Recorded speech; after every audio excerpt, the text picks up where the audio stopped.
Alright. Shiny Moltres within 50 soft reset. Boy, howdy, please. Wouldn't that be lovely? And call it stream and go take the nap I desperately want to take. I don't know. No, I'll be fine. You know what? I'm not even taking energy drinks today. How about that? Alright, get the first roll but lose it to a crit. Come on. Don't be like that, James. It hurts my feelings. Yeah, well, I mean, it doesn't super matter, because, like, I just drop a save state either way. Because, well, and, that and, using false swipe. But, it would be a giggle, wouldn't it? Tell you what, we'll go balls to the wall on this one, and, when Moltres pops, we won't do anything. We'll just drop a vanilla fucking Spectral Thief and let the chips fall where they may.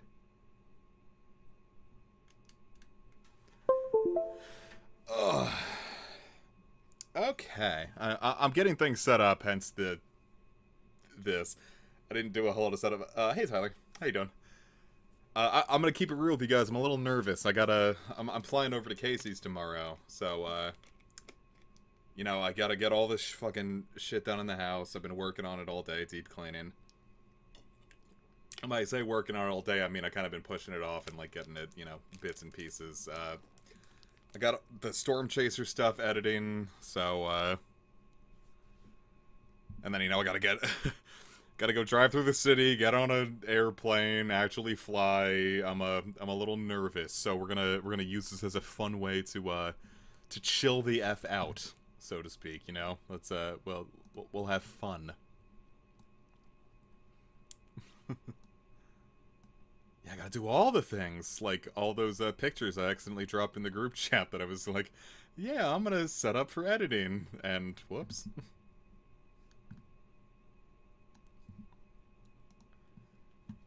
I got a bunch of messages from Casey.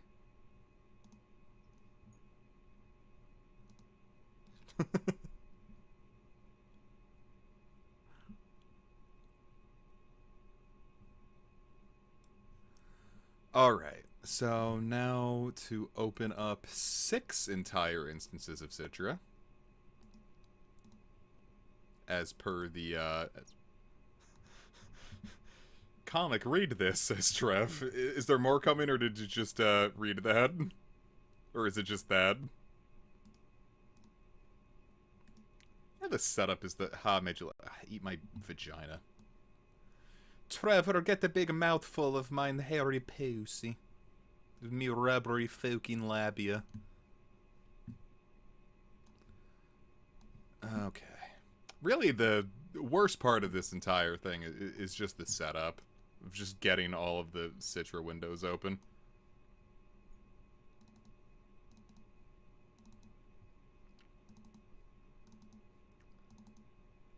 Okay, so that's all the Citra windows open, so let's get back on over. That looks right. Woo! Look, Trev, this is that thing you need to get inside of. This is my my Ultra Moon Vaginas. Alright. Let's get ready to run, to hunt. To scriddly diddly dun. Alright, so we are currently at 900s, these are currently its 900s Moltres. So, let's pop it on up to 906, and start. Alright, so James said it was going to be in the first batch. No such luck.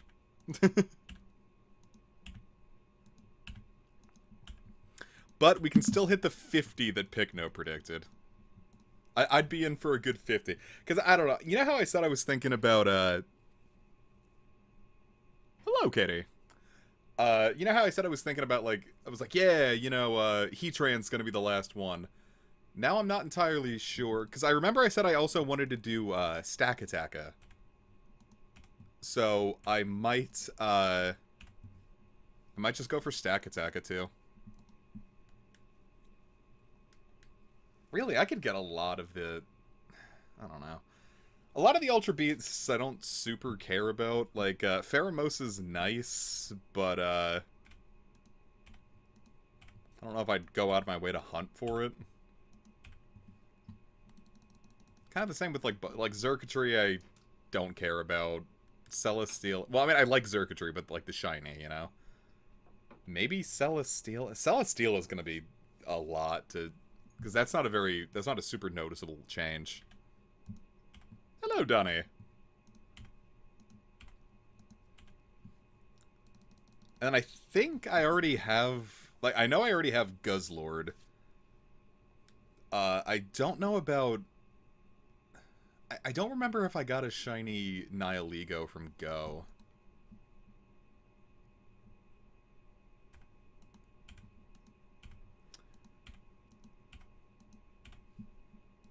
Alright, up to 9:36, so, Pickno, your deadline's coming up. Yeah, Donnie, you're green now. That's Pickno's attack. Or maybe it was Soul. I've had a lot of, gift subs going out. I need to get the, I need to get some of the, custom emotes going. I want that to be a fun thing. And I don't just want to, like, lift them from, lift them from the server. Just like, oh, hey, look, we have, you can pay money to use, like the Angry Slugma one. Like, no, well, I want, like, to make actual good emotes. I just need to think about what they would actually be. Like, obviously something with Sun Crab. Could probably use Whoop Champ.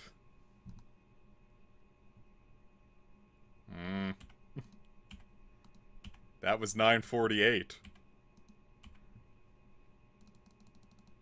So now the two farthest ones on the right have to be shiny for Pickno's bet to count.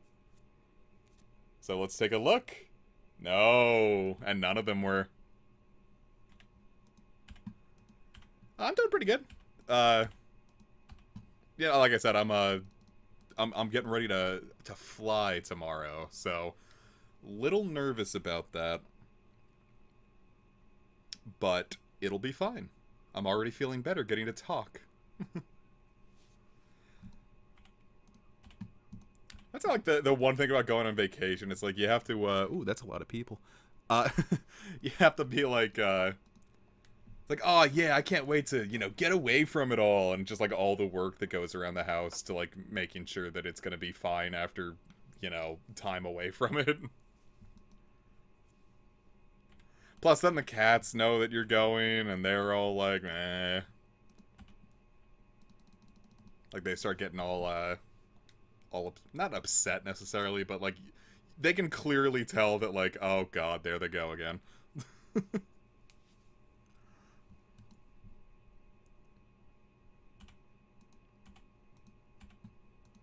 But just got a bunch of food for them, got someone coming over daily to take care of them. Everything's gonna be hunky-dory. Plus, we're gonna have a lot of fun when I'm actually there. It'll be... That's the thing. I'm looking forward to, actually being with Casey there. Like, being over, hanging out with my beloved partner. It's just the process of getting over to them. I've grown to dislike airports.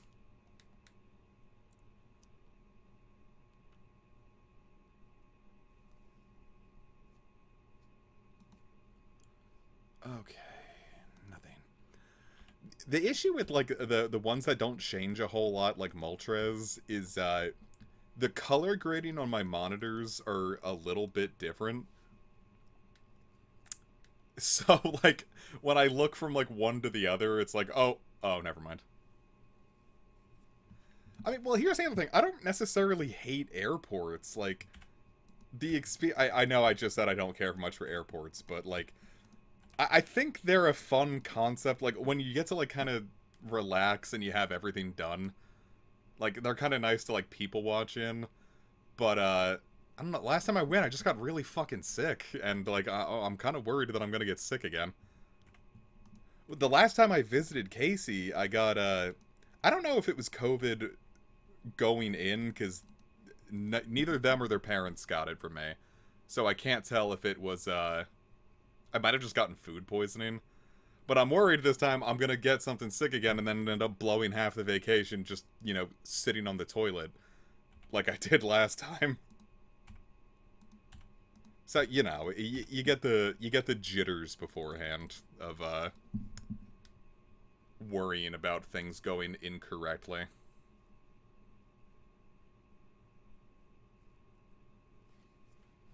But it's gonna be fine when I'm there, I know it.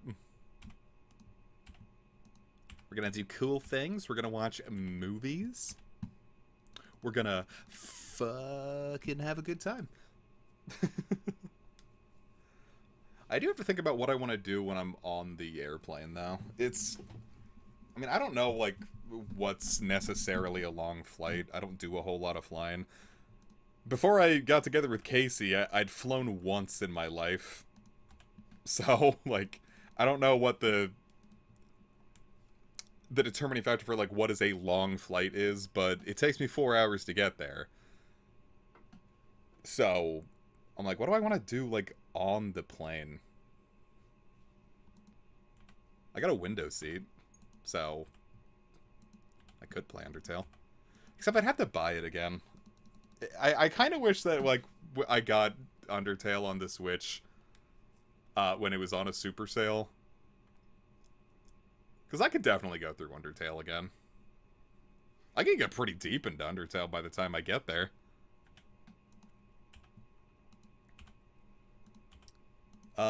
Planes are interesting. I don't know, I'm always getting the cheap flights, so, like, we're kind of packed in like sardines. I have just enough... I could play the... I don't know, but then I'd have to pack a whole nother video game system then it's just going to sit there. Because I'm already bringing my 3DS and Switch. I'm bringing the homebrewed 3DS. Because, you know, with this, Casey has started doing shiny hunting on Ultramoon, but they're playing on a legitimate copy. And, like, they haven't done anything to their 3DS, so I'm gonna, like... Some of the shinies they've already gotten, I'm gonna, like, pull from and, like, get them, like, onto my copy so I can send them to home, and then, you know, they can actually have their shinies that they hunted for. So I'm bringing my 3DS for that. And then Switch, I'm actually... I don't know, actually, how much we're going to do on the Switch. We could just goof around on each other's islands, but I think the last time I went on the airplane, I ended up going through the Blue Lions route on 3 houses, so I'm kind of thinking about, like, finally doing a Black Eagles run. Yeah, I'm gonna pop off on the back of an airplane when I'm finally getting the Suzy clam. Any games this year you're excited for? Bonanza? Donkey Kong Bonanza? If I had a Switch 2, I would be excited for. Bonanza looks really, really, really fun. But I don't have a Switch 2, so can't do anything with that. Then... I guess, I am looking forward to the Dragon Quest 1 and 2 remakes. But beyond that, I don't... What else is coming out this year? There's ZA, but I'm not getting that. Isn't there something else coming out around that time? Everyone's playing Bonanza but me. How the fuck did everyone else get a Switch too? Well, I mean, it's not like it's been difficult to get a Switch 2. I just haven't wanted a Switch 2 yet. I'm gonna say the Switch 2 isn't a super priority for me unless one of two things happen. Whichever of these comes first. Pokemon... No, Bonanza's not on Switch 1. It's exclusively on Switch 2. Whichever of these comes first. Pokemon Gen 10 or my current Switch craps out again. Like up until then, like I don't really see the need. You can game share a session of Bonanza, but the host needs it on Switch too. Huh. Why aren't you gonna get Legend ZA? It's this is like, have you guys ever seen that meme that it's like the friend who's too woke? That's kind of that's kind of my issue with ZA is that you know, it started with that meme about, not the meme, but like the post about like future Kalos is like this perfect utopia having anti-homeless benches in it. And like something about that just in conjunction with like the political and social landscape nowadays, it's just like, oh, like even in this perfect utopia I can't escape like just how shitty things can get. And every time I think of ZA now, I just kind of get bummed. Like that, like now, like I know like that's like clearly like pushing things really far, but it's like every time I think of ZA now, I'm just like, oh yeah, the world sucks and there's no real escape from it, even in like the perfect utopia. Just even in the future, everyone's just a hateful, bitter dumbass. So yeah, I don't know. Maybe I'll get it used one day. Hope if all this finally boils over, ZA is going to be a fun one to go back to when I can look back and think, ah, man, things were bad and hopefully they'll be good again. That has been my my main issue with ZA.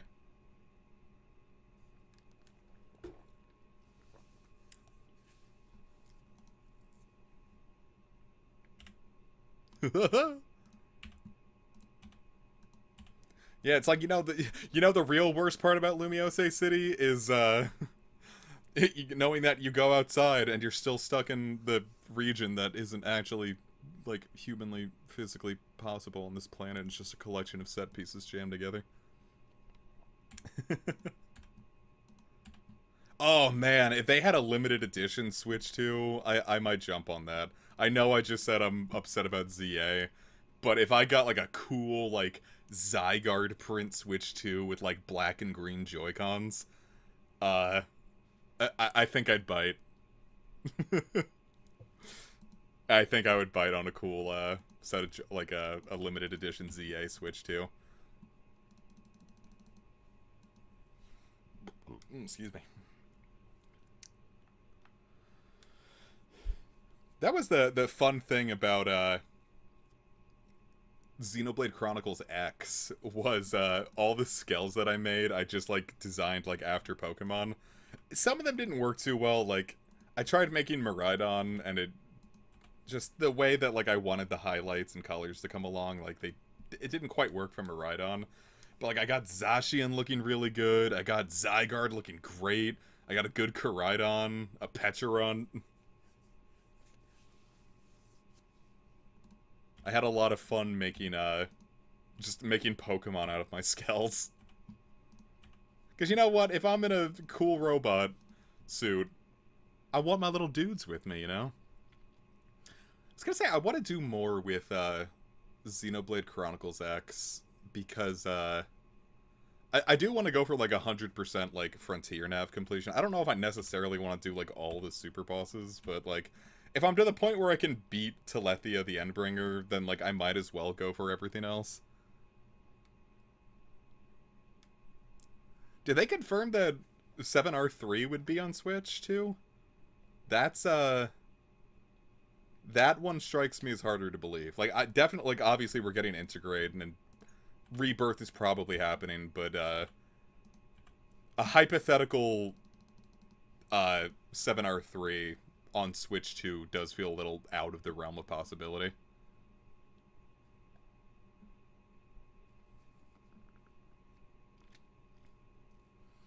I'll say the last thing I did before I stopped playing X for a bit was I took on Luciel, the not Undying. That one giant, like, Brachiosaur monster really early on to the game that's, like, level 92. I beat that, and I was just like, okay, I could probably move on to something else for right now. Well, no, Rab, the Switch 1 could handle Genesis. That's where I played Crusader of Senti, after all. Do ho ho ho ho! Lucille. It was like Luciel. I don't remember what its title was. They got Rebirth. Yeah, that's what I'm saying. Like, Rebirth, definitely. It's just us, like... I imagine that the third one is probably going to be, like, just outside of the scope of what the current portables can handle. Unless they do it, like... I don't know. Like, it could still probably be, like, just as big as, Rebirth. Or, I mean, Rebirth is a fucking huge game. And, like, we're not getting, you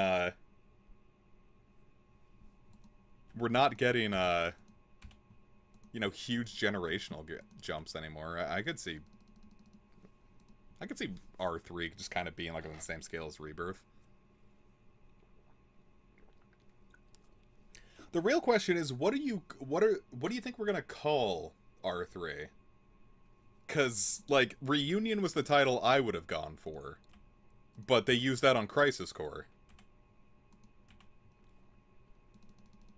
And then I was thinking, like, are they gonna, like, redo Dirge? And I'm like, yeah, Dirge of Cerberus Reload. But then, I don't know, Persona 3 kind of took that.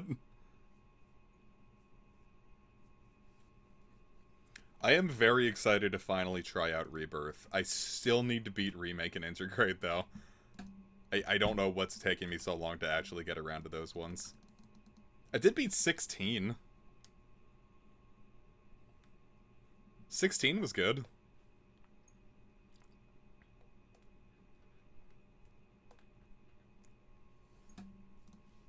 I don't know if I would replay it, but, a lot of it, like, it's got, like, spectacle is a really big part of it. And, like, I'm like, wow, this is really impressive, but I don't know how impressive, like, some of the icon fights would be, a second go around.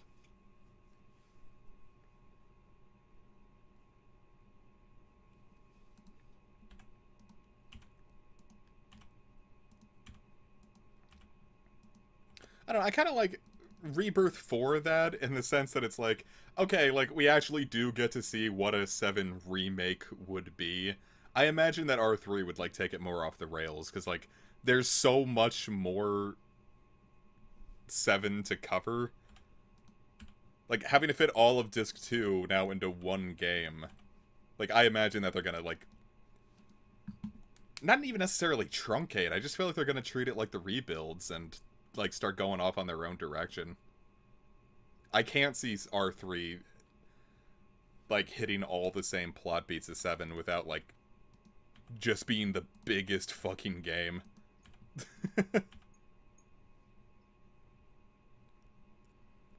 Evie, for the love of Christ, do not play 15. I know I shit-talk 15 a lot, but I swear it's not just blind hatred. Like, goddamn. 15 is such a minimum viable product. Like... 15, like, just genuinely, like... even, like, ignoring all the hype, like, it's nothing. It's just, like, the most plain open world you could imagine, with combat that genuinely just amounts to holding down circle until the game tells you need to use a potion. Like, not even in, like, the Final Fantasy 13, like, auto-battle jokes kind of way. Like, that's all the strategy you legitimately need. But I can go play better fishing games, too. I don't want to have to, like, log on to 15 and have to, like, do things. I'll just go, like, I'll go play 14 if I want to do fish.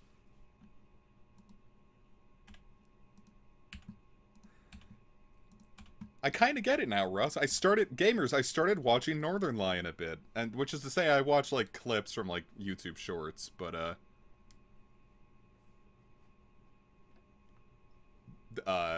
he's funny. I've had a good time watching Northern Lion shorts.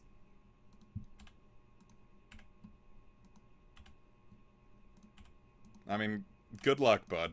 I certainly would recommend playing better video games, but if you want to... That was the funny thing, too, is that they had, like, a big, like... announcement stream, a like big thing for 15, and they were like, "Oh yeah, you know, like the fate of the last two DLCs, Lunafreya and Noctis," and they just announced like, "Oh yeah, by the way, they're canceled. I'm quitting Square, and we're gonna put them in books." Like that is the funniest fucking thing to me. Like, all right, yeah, fuck it. Sorry, none of this has actually mattered. Eat shit, die.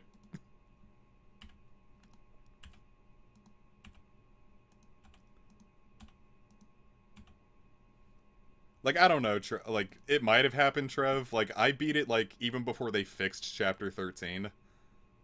Like, I specifically wanted to beat the game in its worst state to see what they were charging $60 for. Because, like, that's the thing. Like, you can patch a game to be good, but, like, I feel like you should, like,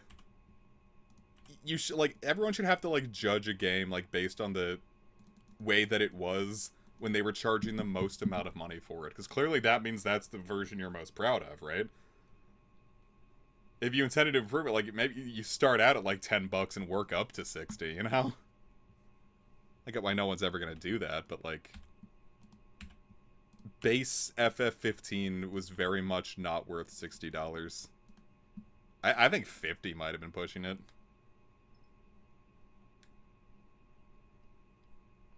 I was like, what is the...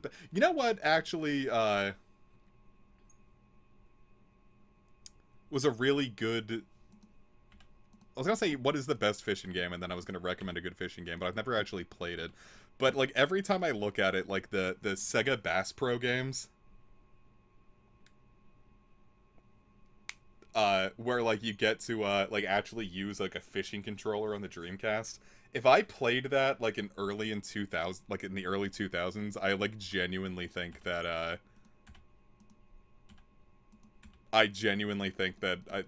that would have just altered me fundamentally as a person. Because that was, like, that just seems like the coolest shit to me. Like, that's virtual reality to me. It's, like...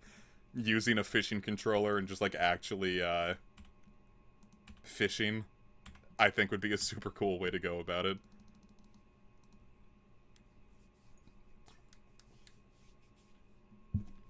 I sure wish I got to play it. But even when I was, like, in the market to buy a Dreamcast, the fishing controllers were a little too expensive for that. I think it was, like... Because when I was going to get a Dreamcast, like, it was, like, $50 for, like, it and the power cable, and I think a controller, too. I had to, like, provide my own AV cables, but, you know, whatever. But then the fishing controller was, like, another, like, 70, and I'm like... that is a lot of money for... I think it only works with, like, 2 games. And I think it doesn't even work on, like, the PC version of the Dreamcast games either. So, like, you do have to just, like, legitimately own a Dreamcast.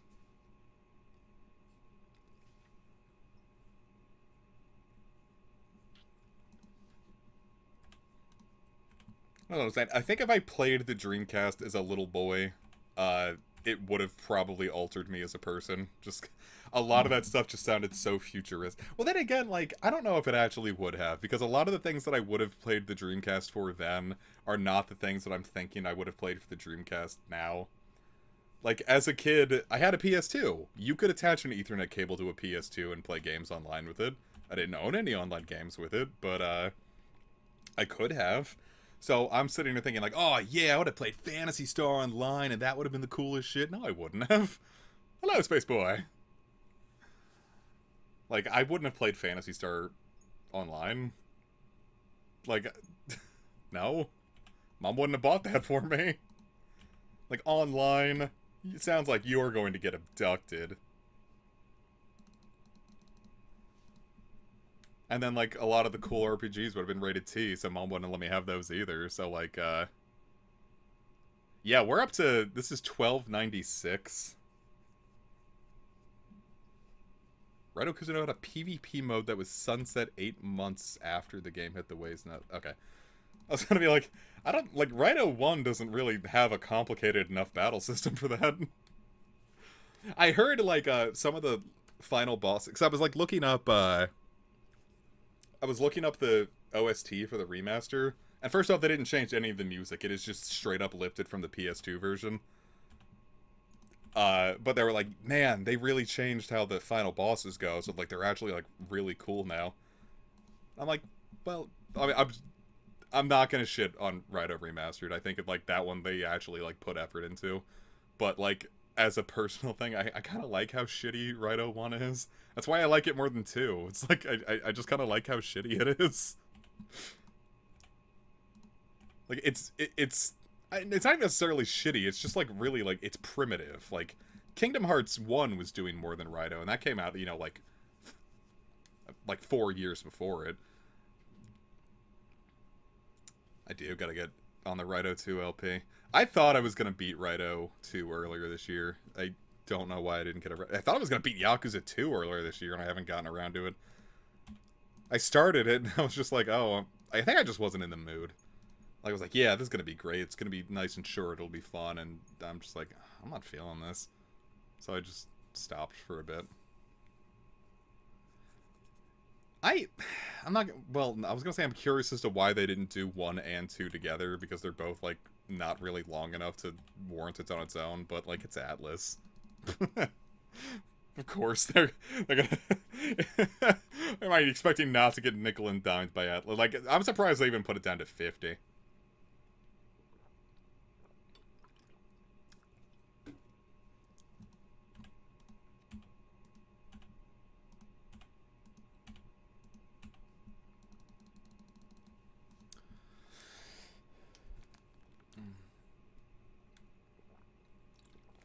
Delicious Gatorade Zero. I got a new flavor for the first time in a bit. Glacier Cherry.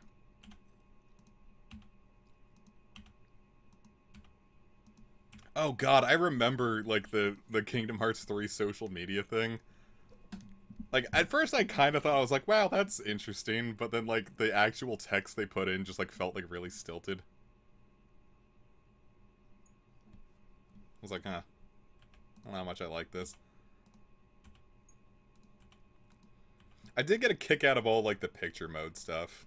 Because, like, people did, like, funny things with, like, the spelling blocks in the Toy Story world, or, like, looking like they were, like, pinching Zeus's nipple in Olympia.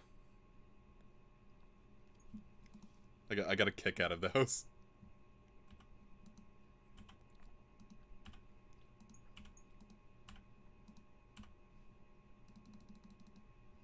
Alright, we're up to 1350.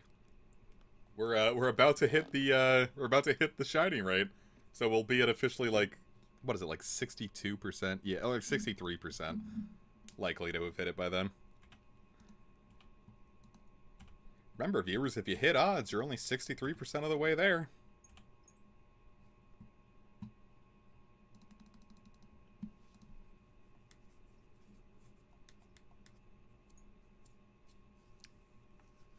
I guess 2048 read-only memory.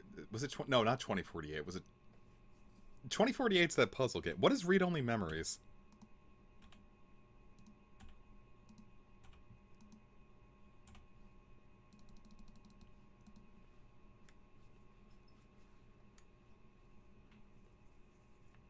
That was one thing I was gonna buy was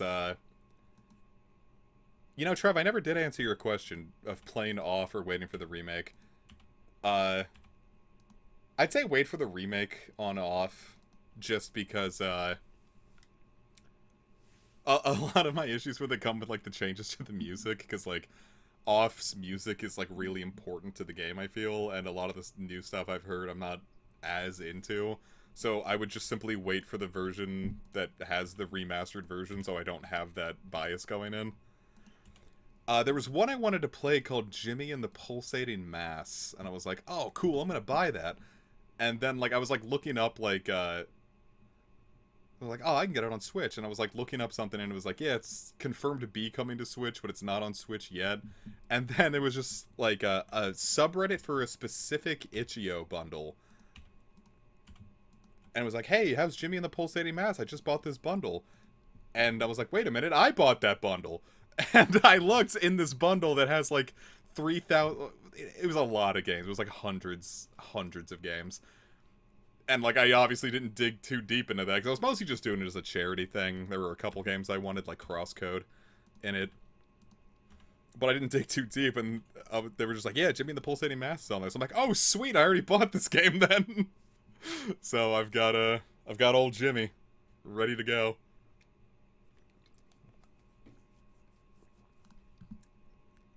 And then I ended up, like, digging, like, deeper and doing, like, a lot of the other games I didn't care about. There's a lot of, like, RPG Maker assets in there, too. So if you see something in Rose Gold Heart that looks like, really, really unfitting, I got it for free in a bundle, baby! It's like, here's this Gen 2 looking Pokemon game, and then this, like, Stardew Valley-ass looking tree.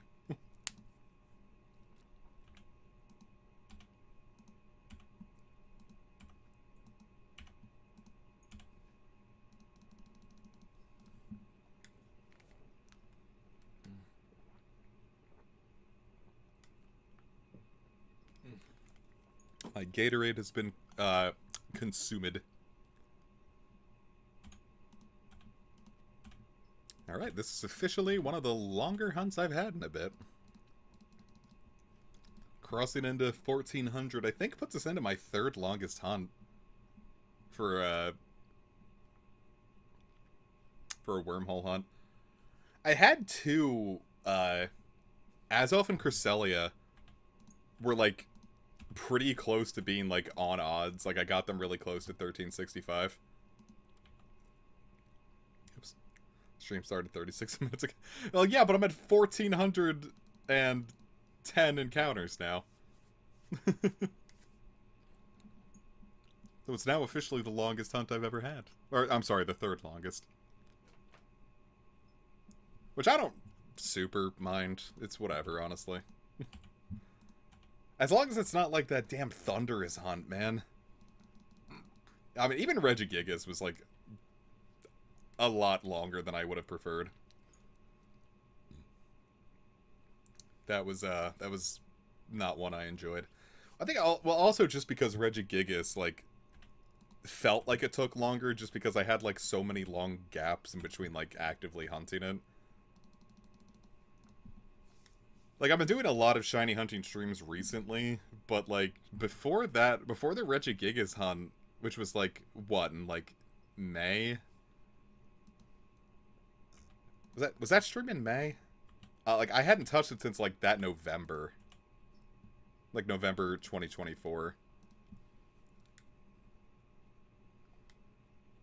I was gonna say I wanted to mess around with Resolve more, because I actually do have Resolve, like, up and, like, not even just, like, the free thing. Like, we used it in a... Bossman gave us all copy. No, wait, no, I don't have access to Resolve. No, you're right. I forgot. He, once the production house sank, he gave the spare copy to his kid. Oh, shit, never mind. I guess I don't have Resolve anymore. Wow. Well, point being, I've had a crack at Premiere for a hot minute, so I finally... Like, after all of this time that I've had the new Battle Station running, I haven't had Premiere on the new computer. So after, what is this, 5 months now, I finally just got Premiere back on it, like, yesterday. So I'm going to do a lot of editing tonight. I have to do all the Storm Chaser I have, which ended up only being 2 videos, not 4. I got a little... It was a lot of work, so... I only have 2. My bad. I think it's just part of it was I got messed up at the cabin, like, getting ready to record things. Like, I thought I didn't have the earlier videos to edit, so I was just like, well, damn, now I have to, like, wait till I get home to do it.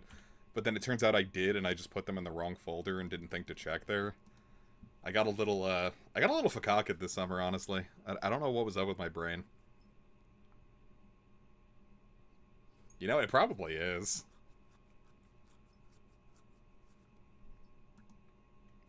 And, like, I'm using, like, a pretty, like, old version of Premiere at this point. Like, I got that when it was fresh during the pandemic, so, like, that thing's 5 years old now.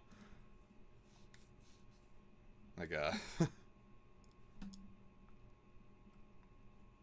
maybe I should just hop on Resolve.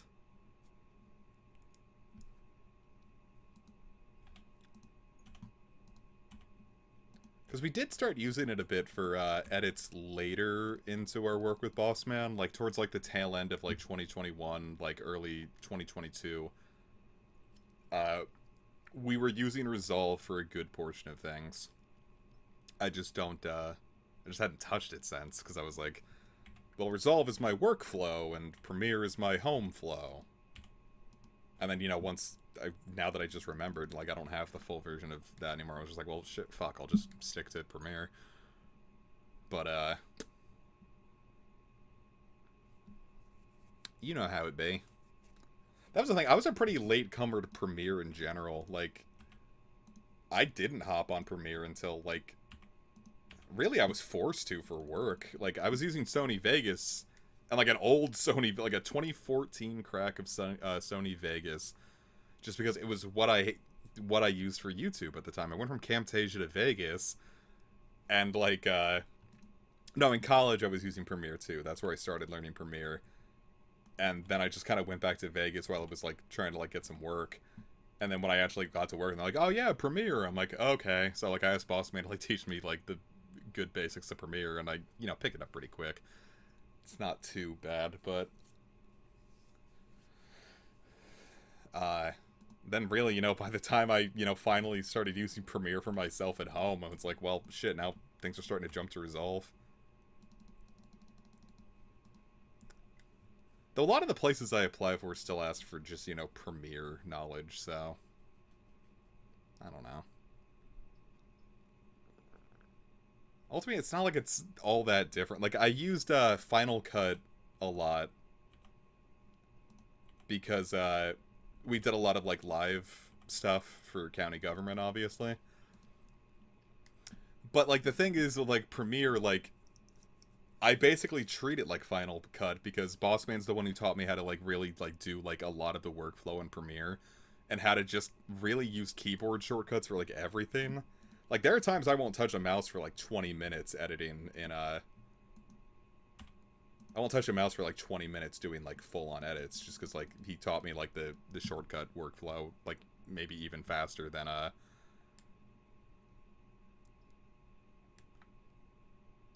you know, using the mouse and stuff for all that.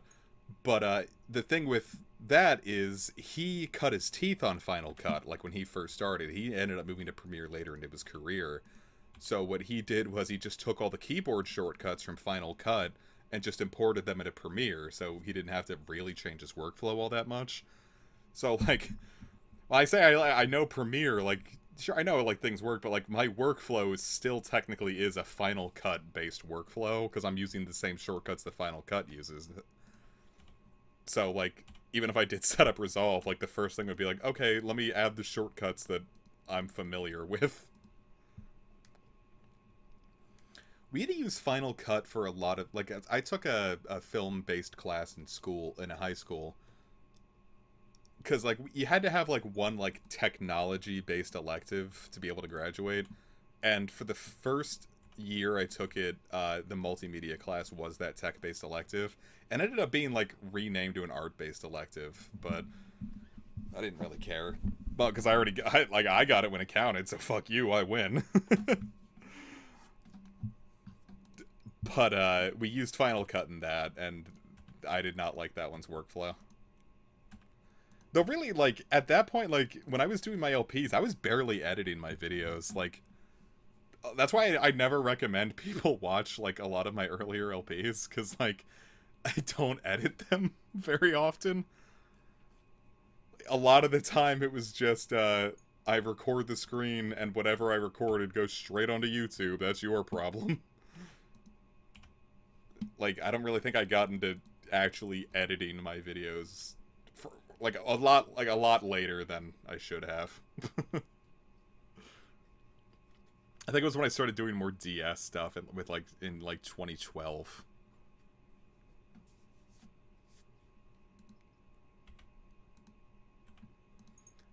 God, the fucking Digital Devil Saga LP, man. Fucking, like, HD PVR. That was the issue with the desync with that one, was it didn't, like... It wasn't, like, a simple edit, because it got progressively more and more desynced. Like, I did try to fix that, like, but, it got to a point where I was like, okay, I have to, like, do this, like, every few frames. Like, I'm just gonna shit this out and, like, whatever. Nowadays, no, that shit wouldn't have flown. I wouldn't upload something like that. But, now, I was so excited to get the HD PVR, man, and it was nothing but fucking problems. It was like I think, like, Nier and Drakengard. I mean, it makes sense that, you know, the HD ones probably worked easier with it, but, like, for all the PS2 games I used it for, man, it was just nothing but problems. Or even in general, like, when I moved on to, an Elgato, I was still having problems with it.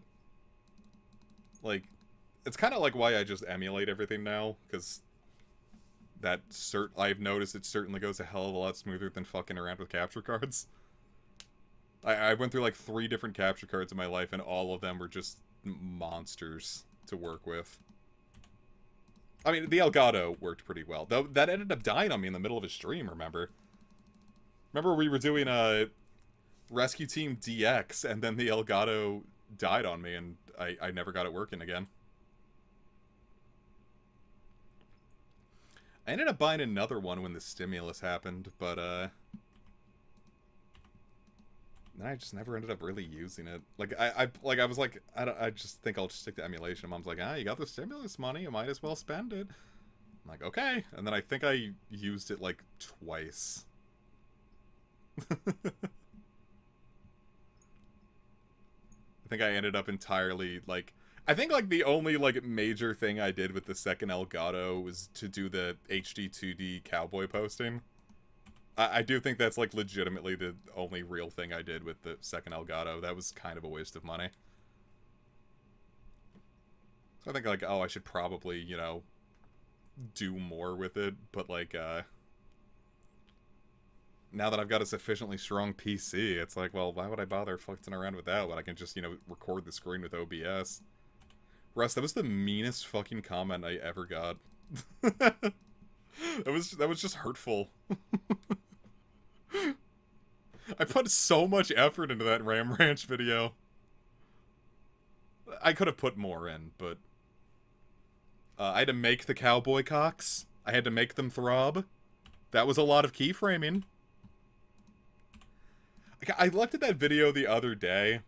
You know that video is 20,000 views now? That is just genuinely one of, like, the hallmarks of my channel. Is fucking Cowboy Ram Ranch. Here, I'll give you a bit of a behind the scenes about cowboy posting. I was originally entirely... Because I was watching a VTuber while I was making it. Fubuki, she was shiny hunting, it always comes back to shiny hunting, doesn't it? It was like when Brilliant Diamond and Shining Pearl just came out. Like, she spent like a solid month, full odds fishing Magikarps trying to get a shiny. And every time she would pull one up, she'd be like, "Akai na." Like, you know, saying like, it's red. That's not what I want. And so the very first cowboy posting thing, I was just gonna like have it like zoom like in a weird way, and then like have that like echoey in the background while I turned the screen red, and I just never got it. I started doing that. I'm like, well, this isn't actually funny, is it? And I just cut it out. So that was a peek behind the veil into cowboy posting. Cowboy posting was not supposed to be a thing. It was very much a single shit post idea. Kind of like how like a lot of like all my uploaded videos have been recently. Like if you go to everything that isn't a stream, it's all just like one-off shit posts.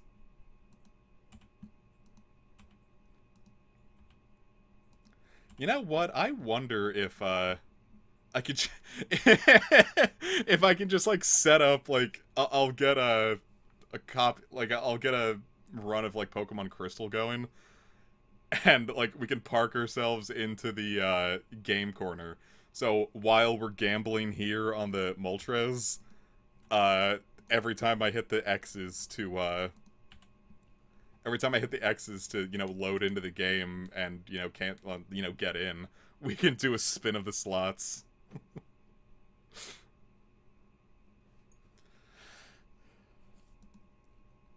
Speaking of that, I never played a Voltorb flip in Heart Gold or Soul Silver. Never played it. Like, I'm probably actually just due for, like, a run of Heart Gold or Soul Silver. Because, like, I think I've replayed, like, every Pokemon generation at least once since then. Even if it's just, like, even, like, with Platinum, it was just for a stream. Same with Emerald, really. But I haven't sat down and played through Heart Gold fully since it launched in 2010. I tell that story a lot, but it was just like me, just like every teenager hits that point where it very much was. I think that's also why I've been pushing the idea of streaming it back. Of just like going through Johto now, I'd be like, ooh, you're gonna like this part. For that game that I haven't actually touched in 9 months or so. I don't know, James and I got to testing it, and I don't know why we stopped. I think we were hitting so many issues at once that it was just like, okay, well, this thing I really wanted to experience is kind of... I'm not gonna deign to say why James probably stopped, but, like, my early stuff was apparently a hell of a lot sloppier than I thought it was, and I imagine it was probably kind of a frustrating experience to go through. We've since got it, all cleared out. Like, every issue we ran into, we fixed. It was just, we ran into a lot more issues than we thought we would. I think it was like something like, you walk out the very first door, and like, I fucked up the warp, so like, you just got stuck in your roof. I do have an excuse for that. I did have to, move, like, pretty much like every, I had to like, physically like move down like all like the maps a bit, because like I messed up the border, so like if you got too close to like the edge of a town, you would just see a black void. And I was like, okay, no, I can't have that. So I had to like move them down, and I just forgot to like fix the warp tile events in some of them. I'm positive I fixed all of those since. I'm positive. Part of it too was I was just using such an outdated version of Essentials for it. Essentials GS was based on such an ancient version of Essentials, and latter RGH dev was in a much more recent version where like things just straight up worked. So it was just hard. Everything about art, like, especially for me, like I'm not much of a code monkey.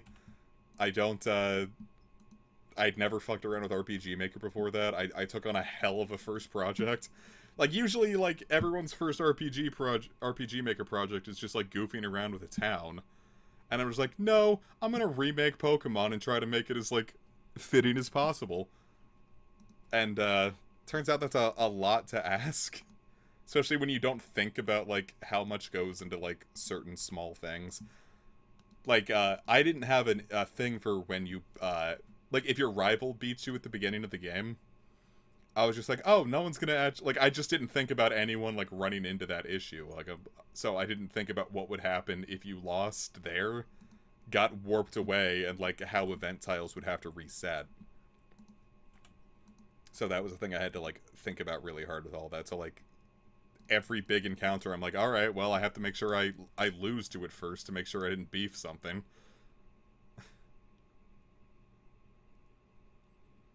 Shit, there's actually a pretty big one. Did I fix that? That's gonna be the other issue, too, is that I would, since, like, I would have such big, like, gaps in between dev sessions, like, a lot of it was just, like, going through all my old code. I'm like, alright, did this work? Did this work? Did this work? Did I do this? Did I already do this? Starting on something. But the first rival fight in Gold, Silver, and... No? I mean, you can lose it, but you're not it's not like a forced loss. I don't think Pokemon is... Aren't you supposed to lose the first rival fight in every... What the... No! I don't think Pokemon has ever had a forced loss scenario, has it?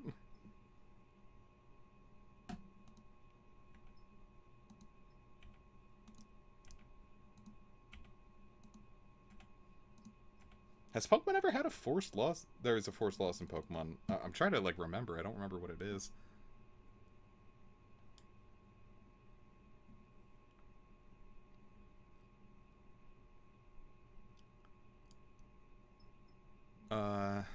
Hey, Moltres, can you fucking shine already? It's almost been 900 encounters.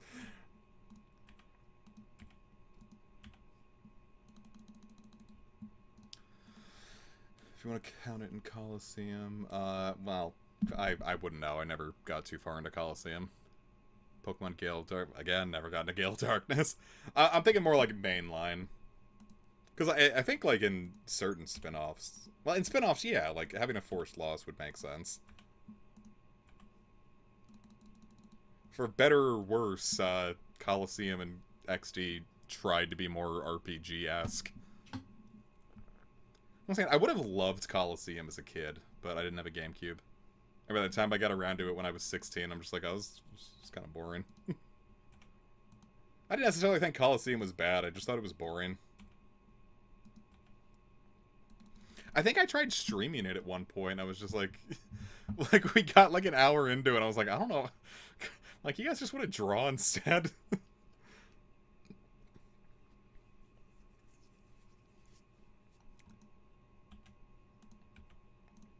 So, I don't know. I was thinking about trying another Coliseum stream, but I don't know if I will.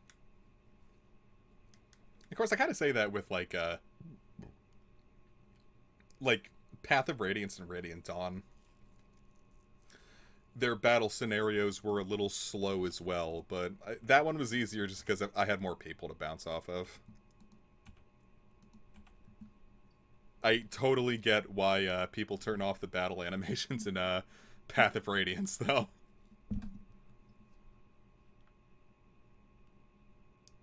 The critical hit animations are not interesting enough to carry that. Unlike the Game Boy Advance games, where, like, I could look at that sprite work all day. And then plus, like, the 3DS games also had, like, fun with it. Do you watch Excelblum? I doubt... Is that, like doing it in, like, Microsoft Excel? That would be fun.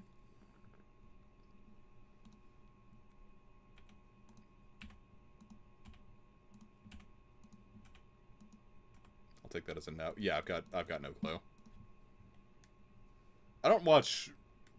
really, I don't watch it much. Finish Radiant Dawn, I have a very good video to share. When I finish Radiant Dawn, Jesus. Actually, that's kind of like a... Well, no, because I want to do Birthright on Mondays, because I've already started that. I really should get around to finishing it. But then I was thinking about what I want to do after Dragon Quest III on Fridays. And my first instinct was to do Shin Megami Tensei 5 Vengeance. But now that I'm thinking about it, it would be kind of, like, nice to, like, do Radiant Dawn on Fridays. Because it kind of fits the chill vibe I want to go for on Fridays. Like, I could enjoy a good Radiant Dawn, but then I don't want to have two Fire Emblem games going at once. I feel like that'll get boring. This isn't 2016 Sages, everybody. We gotta shake things up.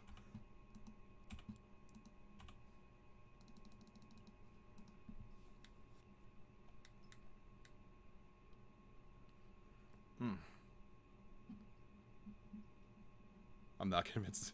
I mean, we're starting to push into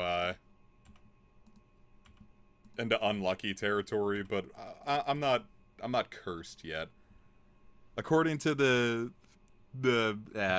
counter, there is a 72.23% chance that we would have found it by now. Spaceboy, no, I'm saying, man, I miss the absolute. I mean, there's a reason I call it the golden age. Cause, god damn, 2016 was a great time. Well, no, 2016 was probably one of the worst years of my life. But like, that made like the moments of me hanging out with sages and everyone just like so much sweeter. Like those videos are my lifeline, man. Like, Kino shit. Very, very, very much loved those. Everything I do is just trying to recapture that flame. That's only a half joke. But it's why I tried to get, you know, like, Kish involved with, like, Radiant Dawn and everything. And then, like, some of the later Radiant Dawn sessions, like, I think it kind of came across that, like,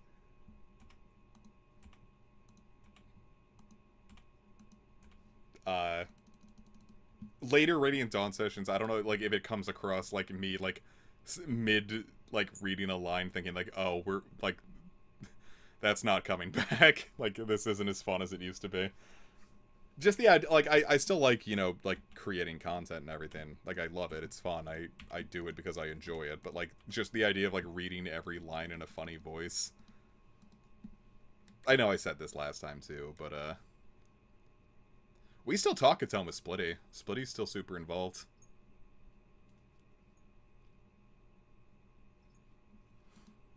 I think I did, like, actually sit down and rewatch all of our, I haven't talked to Christy in a hot fucking minute. I've, kind of got no clue what that, like, circle's doing. I did end up, like, it was, like, last year or the year before, I ended up rewatching all of our Doki Doki Literature Club stuff.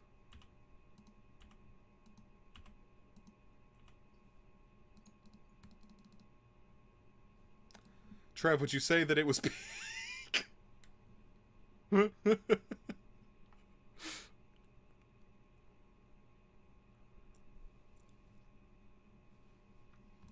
Moltres, Moltres, swimming in the ocean, water in the fire, why?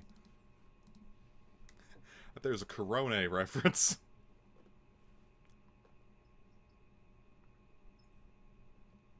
There was chortling. Just chortling, no giggles, no lulls, no tee-hees even.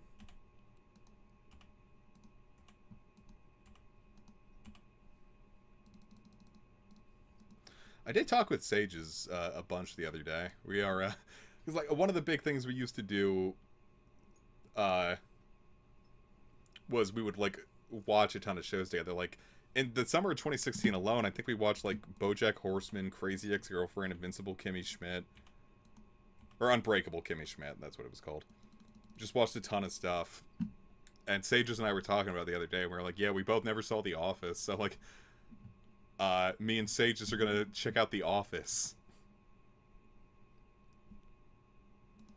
I've only ever seen season 1, and that was, fuck. That was back when Netflix still sent DVDs. I don't remember if that was middle school or high school where I did that. So, I finally get to experience season 2 forward of the US one, the funny one. Or actually, I've got no clue if it was funny, but I thought it would be, if there's any, Ricky Gervais fans out there, I figured it would be a good idea to piss them off right there. Now, I had friends, well, first off, I was gonna say I had friends who were into The Office. Everyone and their mom was into the fucking Office back when I was in high school, but, remember that was, like, a big complaint people had? It was like, watching The Office isn't a personality. Like, I don't know if people were there for that brand of misogyny. So it was always about women. But, I remember Clerks anime. I know it existed, I never saw it. But I've never seen Clerks. The only thing I know about Clerks is the 37 dicks in a row and the Berserker. Like, my love for you is like a truck berserker. And I only knew that because I was fucking obsessed with Berserk and I was watching the outtakes. That was another thing I wanted to, another big project I wanted to make was, like, we're just redubbing all of Berserk. You know, with, like, Trev as Guts, me as Griffith. And, I didn't end up doing that. That was I think I got like ready to do it, and then like I thought about how much work, how much work would go into that, and B, how absolutely annihilated my channel would be if I did that. So that was like when like Team 4-Star was really getting dinged for DBZA. And then, you know, the Berserk 97, you know, got a reissue on Blu-ray, which I bought. So like I'm sure at that time I probably would have gotten hit with like 100 copyright strikes. Actually, I'm gonna check. I don't know if I lost like revenue. Like I don't think I even like allowed that to be monetized, but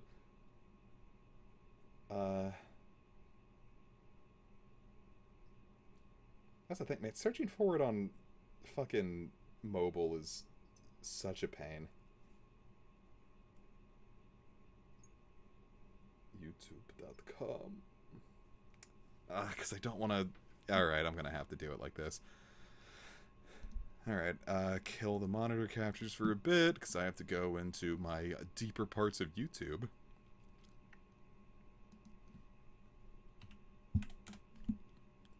Filter Berserk. Yeah, entirely. Oh, visibility got partially blocked. Wow. I wondered why that wasn't doing anything. Where is this blocked? Does it tell me where visibility partially blocked? Yeah, I'm aware, man. Yeah, it's not gonna... Oh, copyright. Let's see if this is where it is. This video can't be seen in one or more territories. Blocked territories: Italy, San Marino, and the Vatican City. What? Okay, so the copyright claims don't affect your channel. It's not a strike. Can't be monetized. Yeah, that would have been a hell of a lot of work for ultimately nothing. Does the Pope hate? Does the Pope hate Berserk? It's got demons in it.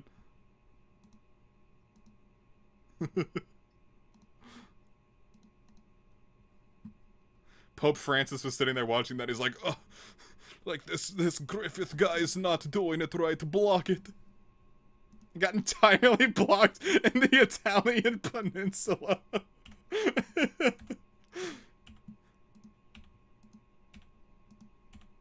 That's not what Rickert would sound like.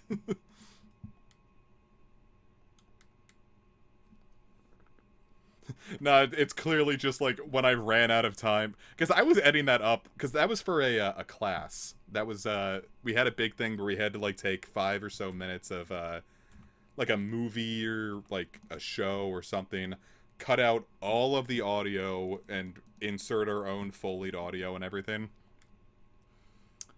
And of course, me being me in 2016, I really cut that shit down to the wire and was editing it like right before class. So if you watch it, you can tell at the very end where like the big like dramatic musical sting plays. I was just like, there is like half an hour before class. I have no idea what I'm gonna like. I don't know where what free sound would even like fit with this. So that's like the one part that I left in, like that was still there from Berserk. And you can tell like I cut it out because there's like one moment where like Casca gasps and I have to like insert Kish's gasp, and like at that point I was just like, fuck, I need to hurry, I need to hurry, I need to hurry. Like, I just, like, clearly, like, cut out, like, everything goes silent just for a second, and you hear Kish go, ah! And, like, then, like, the dramatic sound effect just, like, crashes right back in. I know I got an A on it. I doubt I got 100% just because of that, though.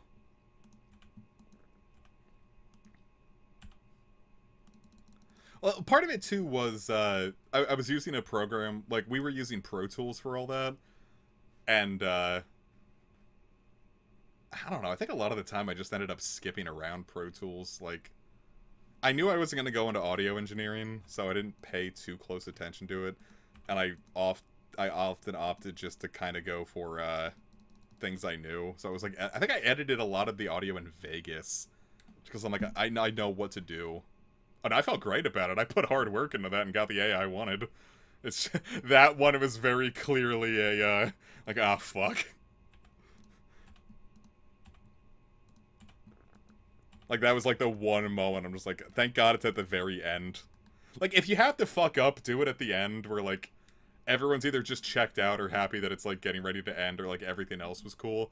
There was one guy behind me who was I'm not gonna say a super weeb because he was cool. He was dope. I liked him. He worked a lot of anime songs into his projects. Like, he did like one really cool one where like he like started out like he made like a credit scene for everything and put in Smile Bomb from Yu Yu Hakusho. I was like, damn, this looks really good and it fits with the song. But he was just like, fuck yeah, I love Berserk, and like this other dude like next to him who'd never seen it, just like it ended there, and he's like, you can't just end it there, what happens next? And I was like, yay. I'm gonna pretend it was my editing that made people think that they want to see what happens next. Or I don't know, maybe I just turned on a whole bunch of like college students to Berserk that day. I'm gonna choose to believe they did that. I'm gonna choose to believe everyone watched Berserk when they went home later that night. It did start a thing where like all of the drives I used for college, like all the hard drives, I would always have that episode of Berserk on. Not the fan dub, but like the actual episode of Berserk. I was like, yeah, it's like my good luck charm. And maybe I shouldn't have stopped doing that because I didn't put it on my 2 recent SSDs, and really I could use some of the luck I had in college. So maybe I should just go find I'll just go pull it off of my get the one specific blessed MP4. Whoa! I had to check something. Alright, we are up to 1904, which means after this we will have encountered 1004 Moltres. Not bad for an hour. Just, yeah, this is starting to poke into unfortunate territory.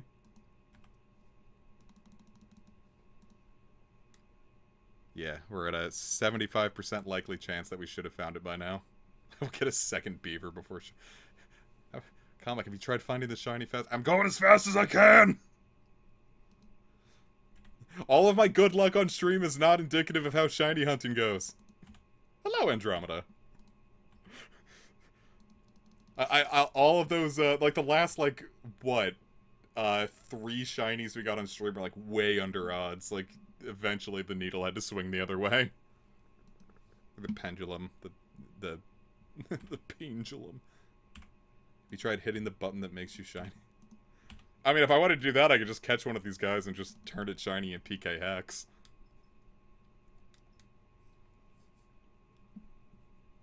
There is, in fact, a button that makes them shiny.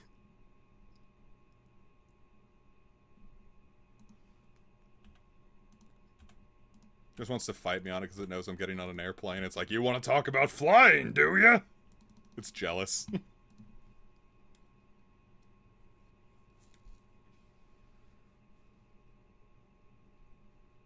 Yeah, that's actually a lot better, for selfish reason. I'm glad.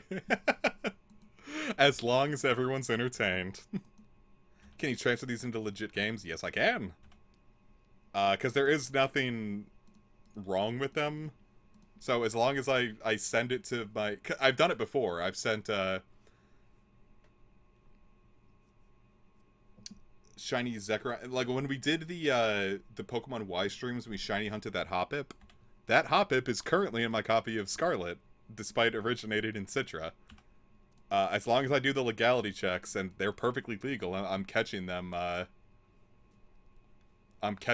totally legit. Like, I'm not doing anything wrong just besides having 6 instances up. So, there's nothing that would flag these guys as incorrect. The real issue came when I took Trev's Rayquaza that he got in a ROM hack. Or ROM hack, a fan game, one of them.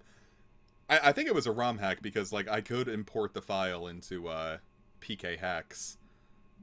Getting that one to be legit did take some stuff because, like, with the way that the coding was like working out, like technically something with that thing's PID could never be shiny. So like I had to like it's not like a 1-to-1 like the exact one. I did have to change a bit. So like instead of being caught like on like encounter number like 500, it was caught like on encounter number like 720 or like something like that.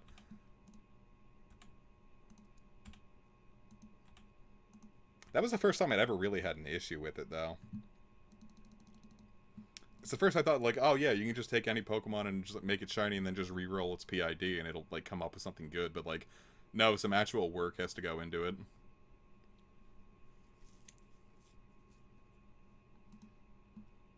Yeah, I think that Beaver's more impressive than either of my pets, Picno, because, like I said, I got the Agility one at Apatoll, which is like 1 in 40,000. Or no, it was like 1 in like 37,900. And then the mining pet I got in Leagues was like 1 in 42,000.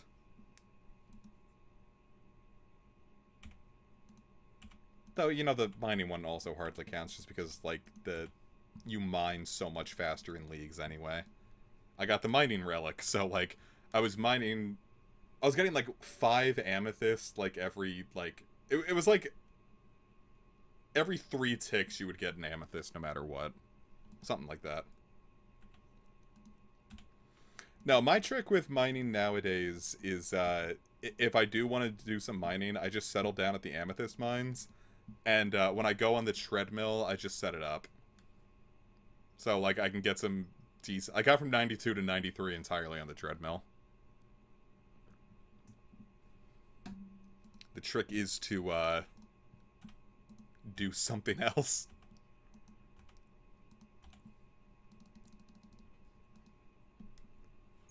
I think a lot of the wood cutting I did when I was doing redwoods, like I was I had it set up on the tablet and I was like reading manga, and just like every like 5 minutes when the redwood tree would like tap out and I would have to move, like I'd be like, oh, I'd finished a chapter of manga.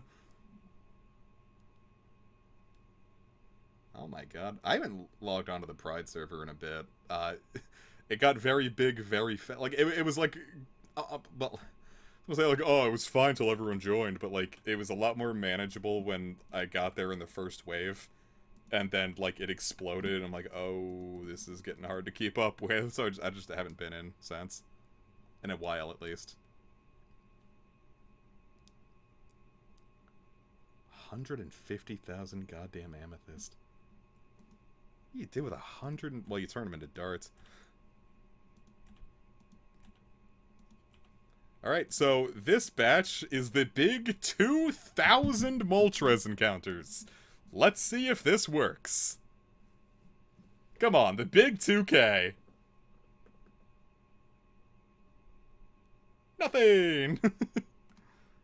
That was my issue with the HC Bailey server. When I went into it at first, it was like super slow. You could probably even say dead. But it was a lot easier to break in. Like, sure, these people have been here since... And, like, they used to be on an old forum. So, like, these people have been here since, like, 2007, and I'm, like, kind of interjecting. But, like, it's easier to hang. But then he, like, kind of opened it up to everyone. And I was, like, kind of got drowned out by, like, the sudden influx. I'm sure it's fine now, but, like, in March, when I left, like, every server I was in, I was just really overwhelmed and didn't want to. Didn't want to deal with it. I think that was the day that I was just like, oh, I don't want CA. I think that... I don't know if that was the impetus. There was just a lot going on around then. March and April weren't good. Just saying, 2024 was, for the most part, a pretty good year. It's kind of been shitty this year. I haven't had much fun this year. I mean, so it goes. Well, no, 2024 had some absolute shit to it, too. Not to say, but, like, the latter half of it was good. Let's move on to something happier.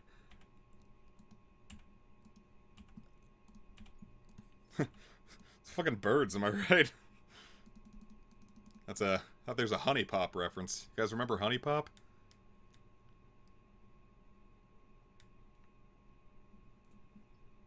You guys ever play Honey Pop 2? Game sucked. I don't know what the hell the dev was thinking with Honey Pop 2. Honey Pop 1 is just like, is like brilliant. I mean, it's a match 3 puzzle game, but with, you know, porn CGs. But like, I didn't realize how brilliant it was in its simplicity until Honey Pop 2 added like everything in the kitchen sink into it, to its absolute detriment.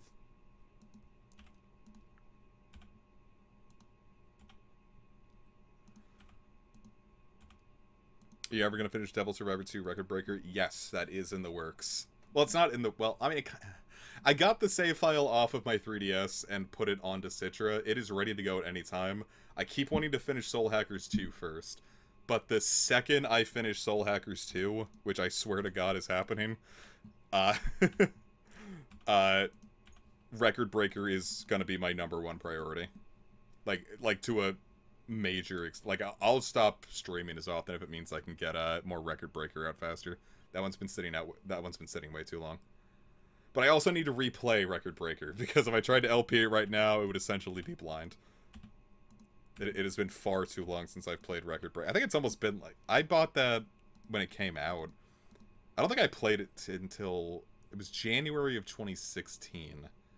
So it's been, like 9.5 years since I've gone, like, fully through Record Breaker. So I need to, I need to hop on that shit.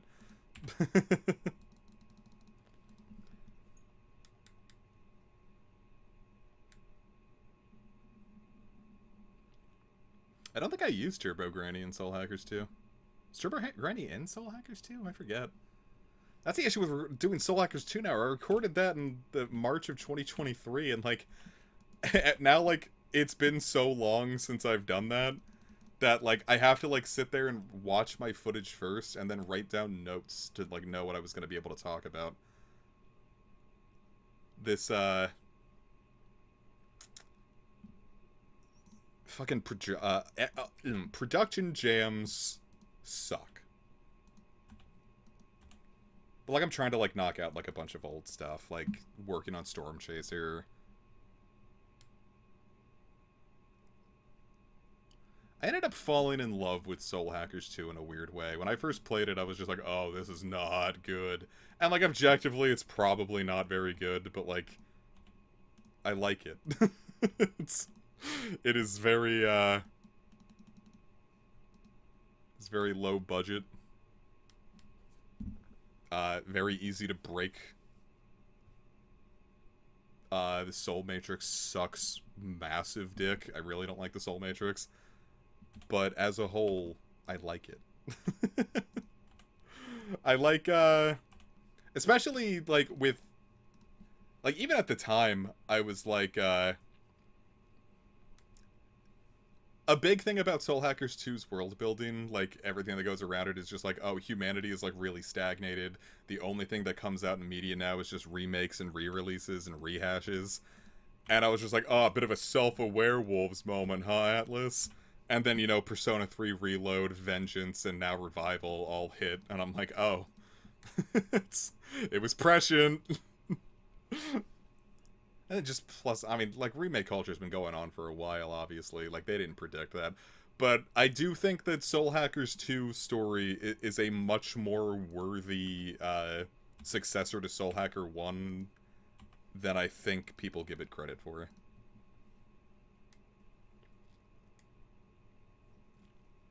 So, you know.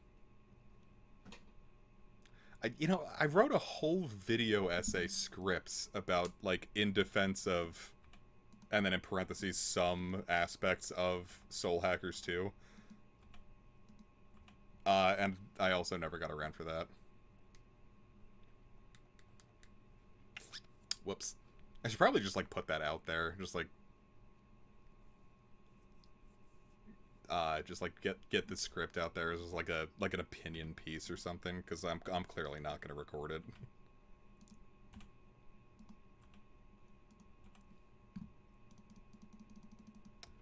I would read it out here, but I didn't finish it.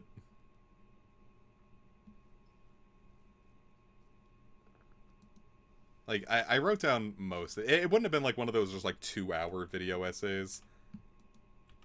Like, I think like everything I had to say would have been like pretty concisely done in like 20 minutes. For the love of Christ, I do not want Atlas touching Digital Devil Saga nowadays. Please let things remain sacred. Do not let modern Atlas touch that one.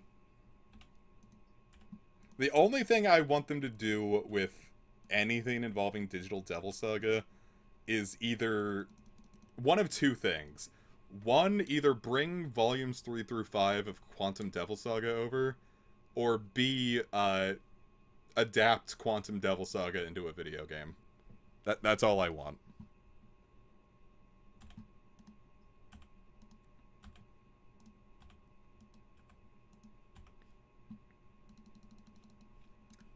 That was one thing. I knew I was mutuals with the guy who was translating, because what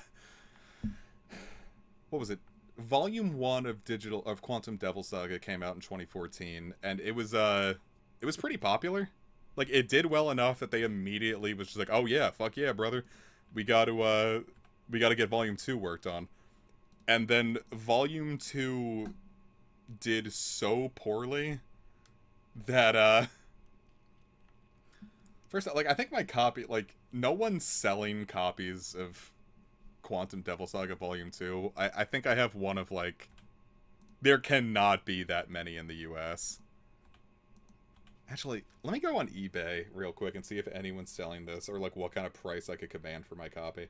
I did start an effort to, digitize all of Quantum Devil Saga Volume 2, because it's not out there, or at least it wasn't when I started the project.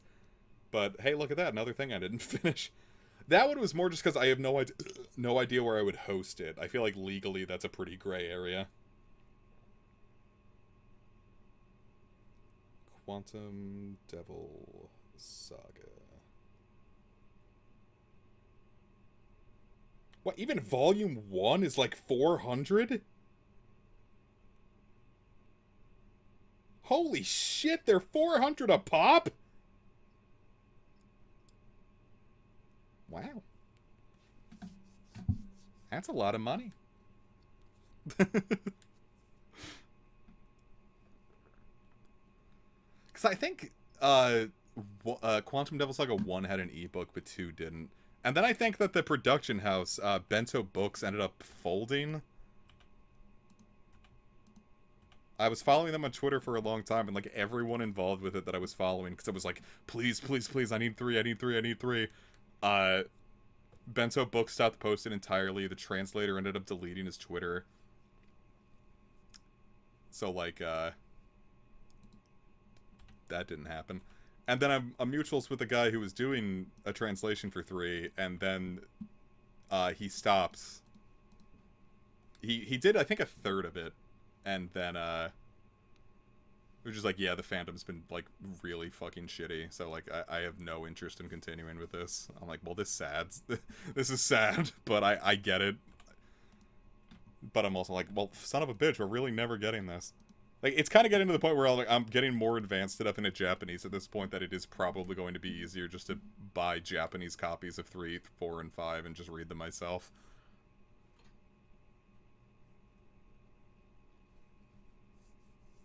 I have to do that with a lot of things I'm interested in. Like, I'm learning Japanese entirely for Quantum Devil Saga and Toki Memo 2.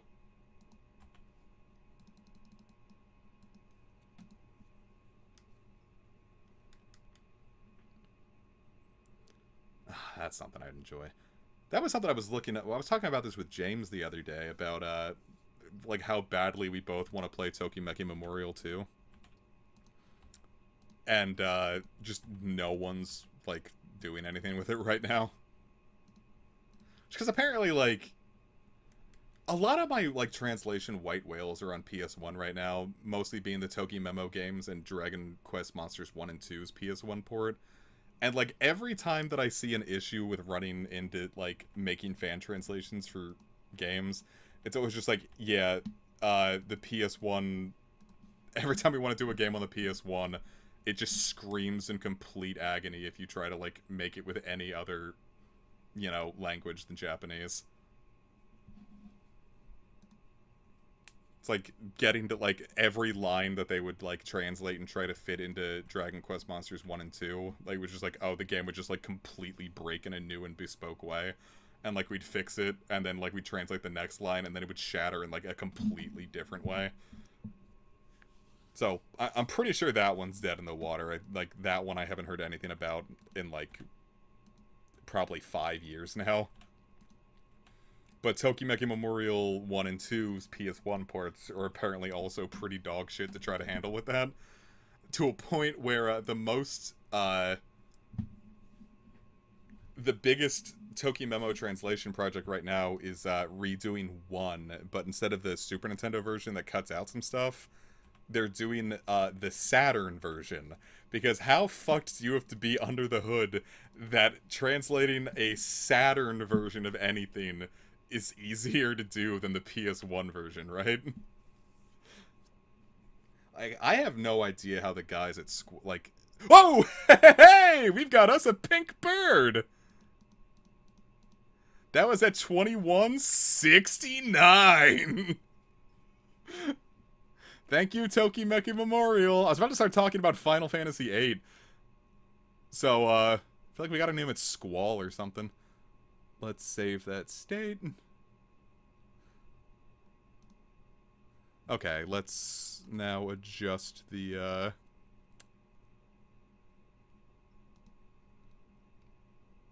Is that the window captured? Not that one. I have to add a new window capture to one that is solely, this Citra. But there's also, 6 instances of Citra that all have the same name, so I don't know which is gonna be which. Oh, it was that one. Look at that. Alright. Kill the 2 monitor captures.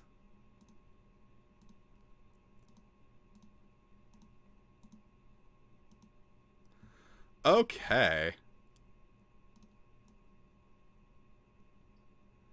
Beautiful. Now we just gotta catch it. Name it Hot Wings after the poor Phoenix translation. Name it Psy, like Gangnam Style. Oh, I did say that we were gonna try just like a full-on vanilla Spectral Thief. I did save that state, right?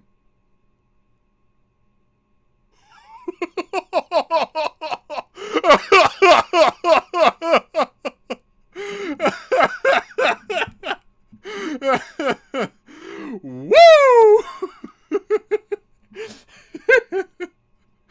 Alright, emulation, let's save that again.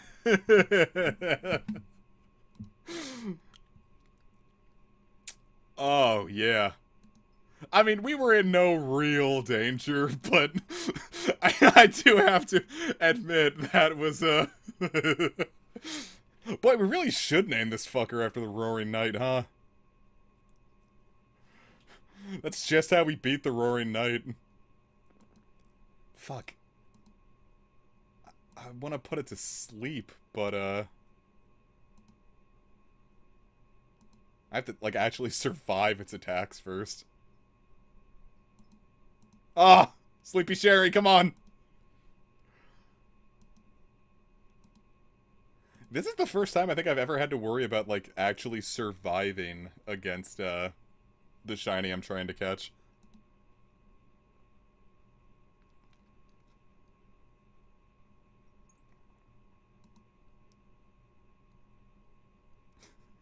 Yeah, Marshadow dropped it to, like, 1 HP, just saying, like, hey, I could have killed you anytime I wanted. You're alive because I let you.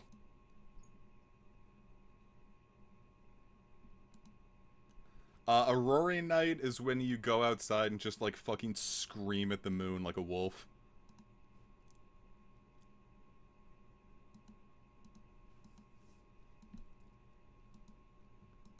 Alright, 2 double teams ought to be fine, right? Like, that's, the majority.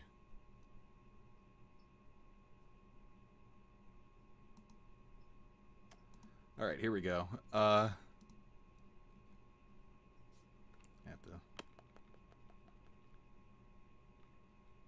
We have love balls. Do you love balls? Okay.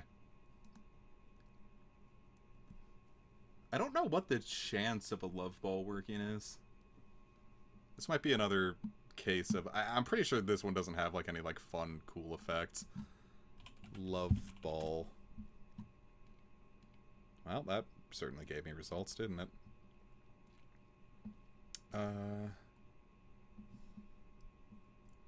If the Pokemon is the same species and opposite gender, well, that obviously doesn't matter. I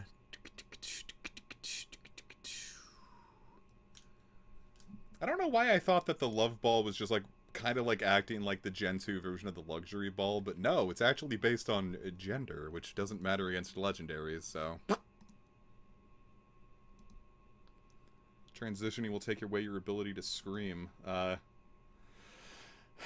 do you think I can Pterodactyl Screech? God, I still can't do it anymore. Yeah, wow. Oh, there we go. I got it. I just had to, like, I had to wind up to it now.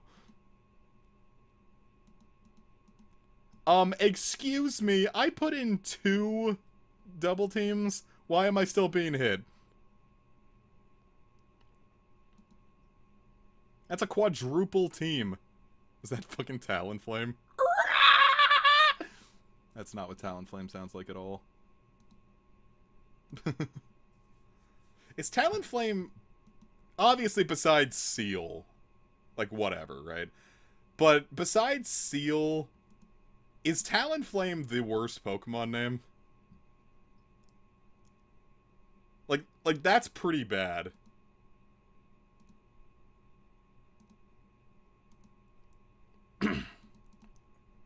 Just shook loose, like, every bit of mucus in my sinuses, too.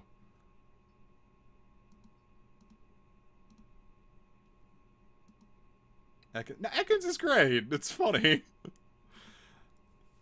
I'm gonna let, like, Gen 1 get away with it just because it was so new.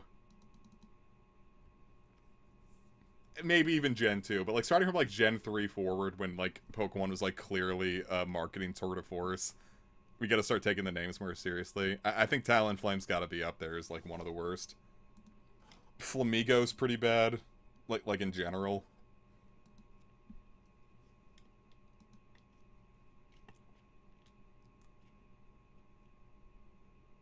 Boy, this thing is giving me nothing. You go, girl.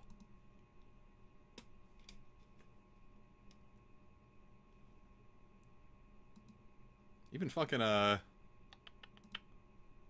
the last one we hunted gave us more than this. Well, I guess I just shouldn't have even bothered using Double Team, huh? Star you, star me, star family. Yeah, where's Star Us? Or Star We. The Japanese name for Umbra. Speaking of that, it's like, the Japanese name for Jolteon is like Thunders, and the Japanese name for Zapdos is just Thunder. So just Sanda and Sandazi. Like, that's... The Gen 1 had a lot of really stupid ones like that. Like, Ghastly is Ghost, and Haunter is Ghost.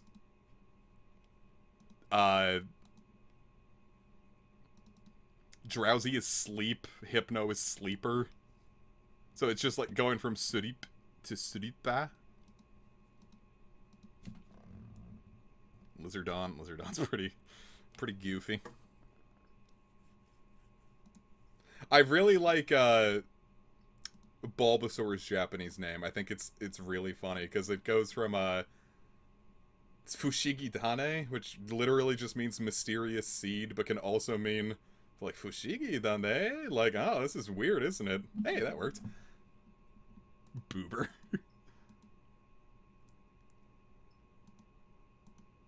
I wonder if that really did just, like, leave it at, like, 1 HP. Alright, so...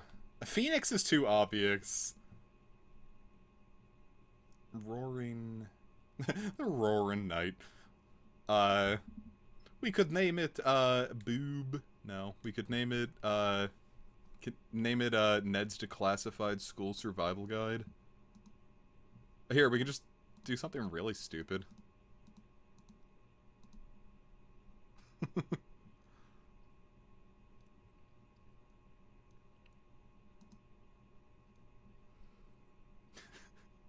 What, is this anything?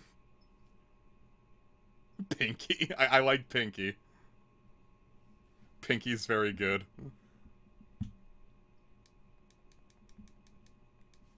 Oh, you know what? I don't even feel like we have to, like, change all that much.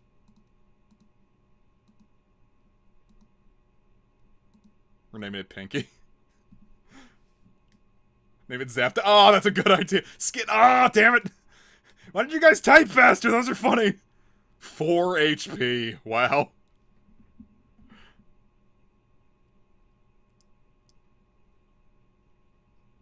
Gentle. Likes to thrash about. Uh-huh. Neat. I'm happy with that. Cool. Well, that's the last wormhole hunt I ever have to do in Ultramoon, because Heatran's in Sun. So, and if I want to do Stack Attack, that's not in a wormhole, so... That's something. Gently thrashes about. Just a little bit. Damn, I have to think about how I want to, go about this now. So that was my third longest wormhole hunt, which, all things considered, not too bad. I mean, well, actually, no. If we divide that by 6, because, you know, technically. Because I did hunt Zekrom one at a time.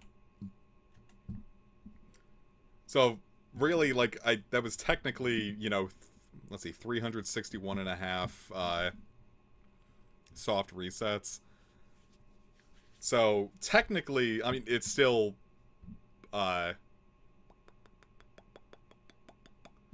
Thunderous is still by far my longest, but Zekrom would have been up to, like, under this, it was like 692, so it would have been like 4,200 with the same chances, but, you know. Time to heal. Just wiggles on the floor. And, you know, it makes, like a wet slapping noise. Just like raw chicken hitting the cutting board. It's like...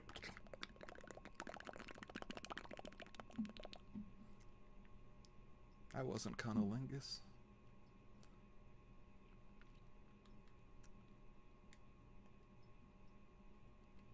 Alright, now we can take a look at all of my shinies. We got Pinky, Jake Thunder, Slush Puppy, this thing, my Reshiram. Are its eyes red? No, that's just the pixels looking weird.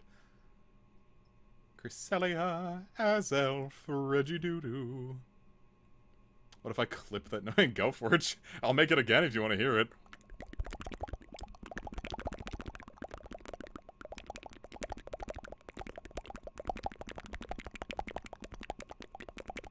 Just imagine doing that noise to, like, Roggenrolla's little Roggenhola.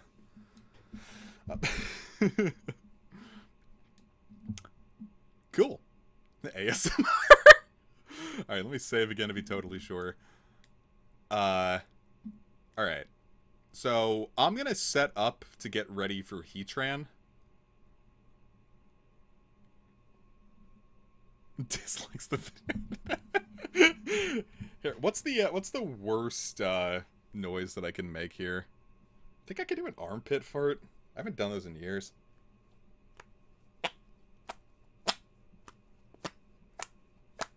This rocks. Ugh.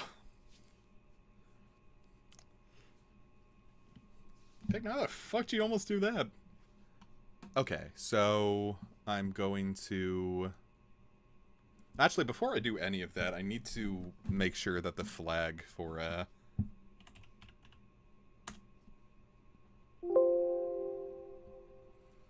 need to make sure that the flag for Ultra Sun is right.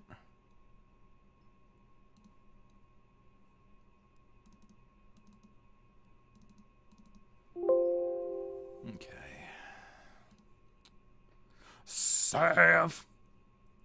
Event flags.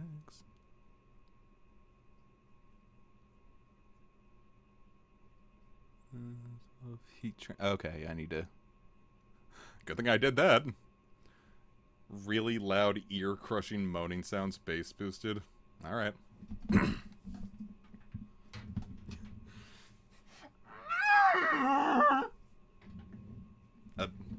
Really.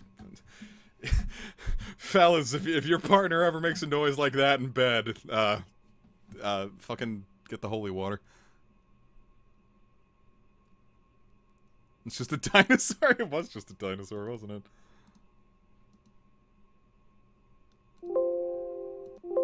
Moose dying sounds. Actually, you know what? It was more of a nay. It was really more of a nay. Alright, here's what I'm gonna do. I'm going to moan into Audacity, export it as an MP4, and then we're gonna put it in. Actually, no, I can bass boost it right in Audacity. Alright, so let's do this. Here we go. Alright, so sure up, fuck, Trev, mute your speakers. I forgot yours. Oh no. Alright, so let's I'm gonna bass boost this in Audacity.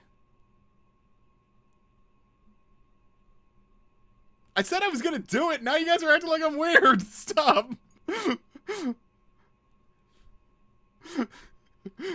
Now I feel like the fucking weirdo for doing the thing I said I was gonna do. That's what you had to do for the mod. Didn't hear the warning. Oh, that's on you. I gave the warning. Actually, what do I put reverb onto this? Oh, I have to select all. Alright, effect. Actually, I don't think I have the bass boosting plugin on Audacity right now. Let's just crank the bass really high. Nah, that doesn't sound good. What if I put the treble down really low? That just sounds like I'm underwater. It's not good. Oh, how about a filter curve? No.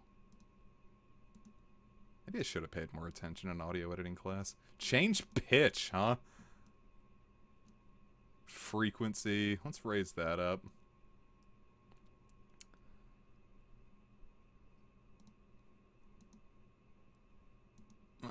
Well, it's exactly what it should have sounded. Oh, wait, no. We can do something really funny with that. Alright, change pitch. Let's, like, make it, like, demonically low.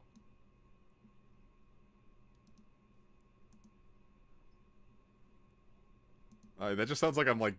Can you guys hear this? Like, is that coming through? Let me, Oh, it's not actually showing up on your end.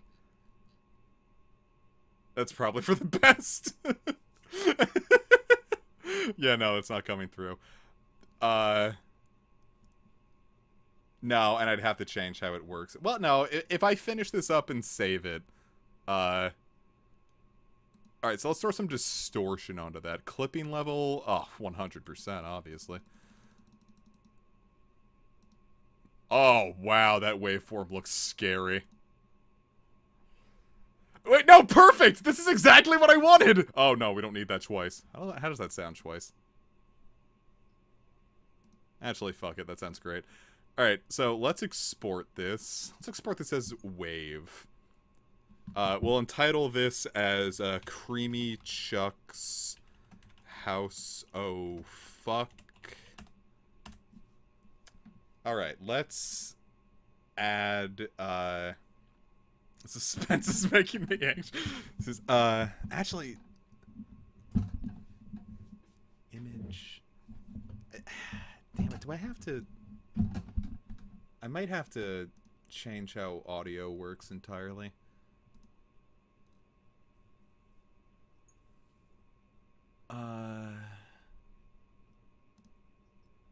These settings won't...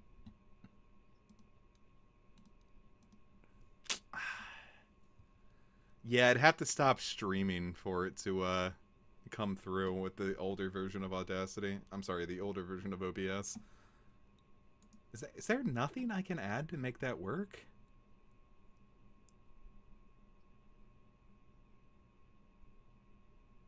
Well, no, you know what? How about I just do a window capture of Audacity? Okay, let's go here and record something new to see if it's like working. Here, I'll test it like this. Let's see. No, damn it, that's still not coming through, right? Shit. Oh, that's really upsetting. I don't know. Maybe, you know, I could just put my headphones up to my mic and it'll be even crispier and crunchier like that as a result. Okay, here we go. You guys ready for this? Alright, I'm gonna turn up the volume really loud, so this will peak. Viewers, this is going to be loud probably. I'm going to put my headphones up to my microphone right now. And hopefully, that'll come through. So I'm going to play it in 5, 4, 3, 2, 1.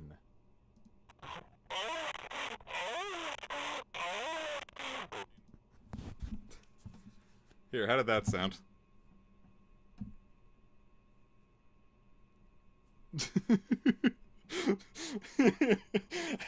How is that, viewers?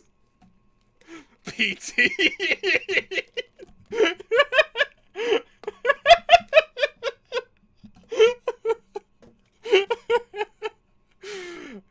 Get DSI level quiet. Yeah, it's just like me like making my sex tape with the DSI. Save project before closing. No, that's okay, actually. Alright, so now let's can I just... That's not what I wanted to do. How can I just go back to the main menu? I swear I found a way to do this the other day and I don't remember what it was. Well, it's not like it matters. I can just do it like this.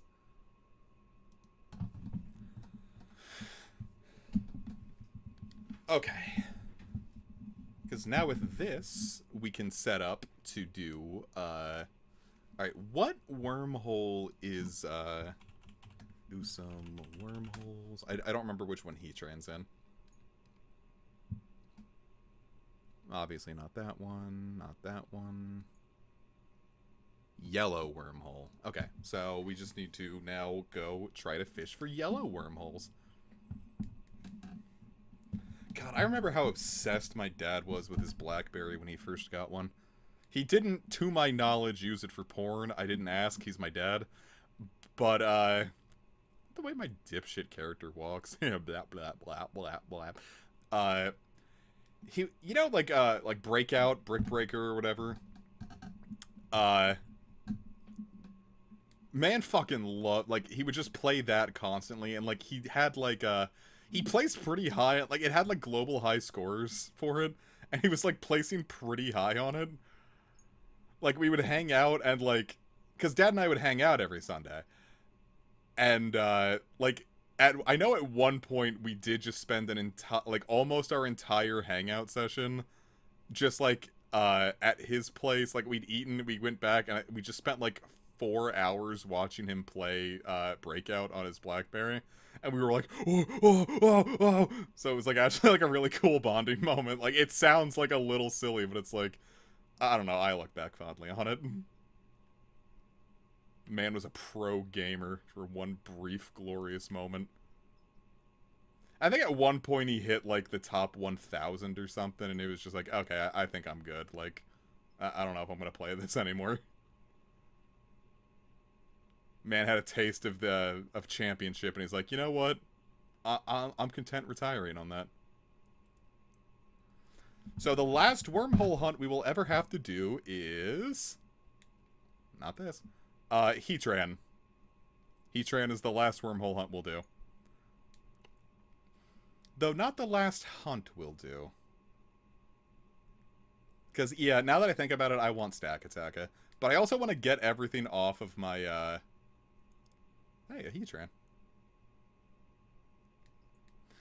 I do want to get everything, like, off of that file, like, before I redo the event flag to trigger, Celesteela's, just in case something, I'm sorry, Stack Attackers, unless something, in case something breaks. Because, I don't know, I say that this is the last one, and I'm probably going to end up being like, oh, I could go for some Ultra Beasts, maybe. What is my team right now? Who do I have? Acid Queen. Oh, I need to actually heal these guys, huh? Yeah, let me not go into this as blind as I've been going. God damn.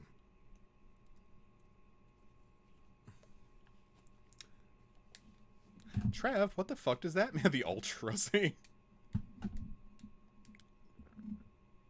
That's just Ultros from Final Fantasy. It's like, don't tease the octopus, kiddies. It'll come. Oh, that's Trev's, Rayquaza. This is the one I made for, or the one from his Emerald. Trev, look, it's your Rayquaza. Everyone gets to see it in action.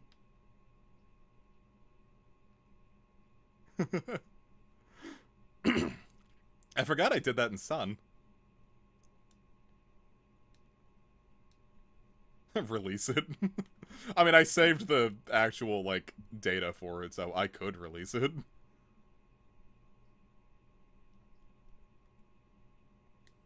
Yeah, once I get the, that home subscription going, I can trade that over to you. Alright, into the Ultra Pussy. Return to the vulva of time and space! How would you feel, like, if it turns out, like, when babies are being born, like, your soul, like, a baby only gets its soul when it's ready to come out, and, like, the soul has to go through, like, this ultra wormhole on the back of Nala or Solgaleo, and, the worm, like, it's like, alright, how deep and, like, how many rings the portal gets determines, like, what kind of, like, family you're born into. It's like, you get to, like, 5,000 light years and, like, 3 rings, and, like, you get into a family that has healthcare. I did that on accident. I'm not even gonna look. The shiny rate's gonna be abysmal on that. Yeah, see, when I did that, I was born into, like, an Appalachian family that, like, traded me for, like, moonshine. That was a J.D. Vance reference, everyone.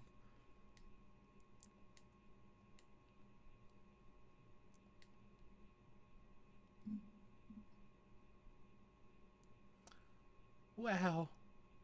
The Ultra Wormhole.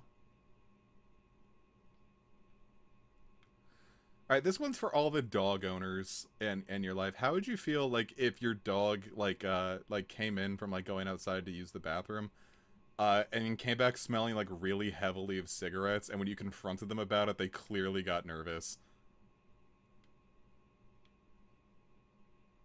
Like, would you, like, would you discipline them? Or, like, would you just be like, hey, you know, smoking's dangerous?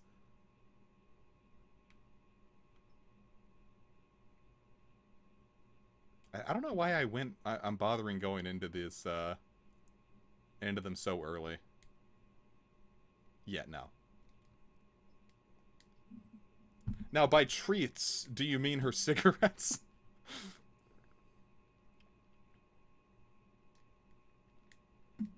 I would join it. You can pee when you, Casey, my beloved, we got the Moltres. We got shiny Moltres at 2,169. So now we're setting up for Heatran.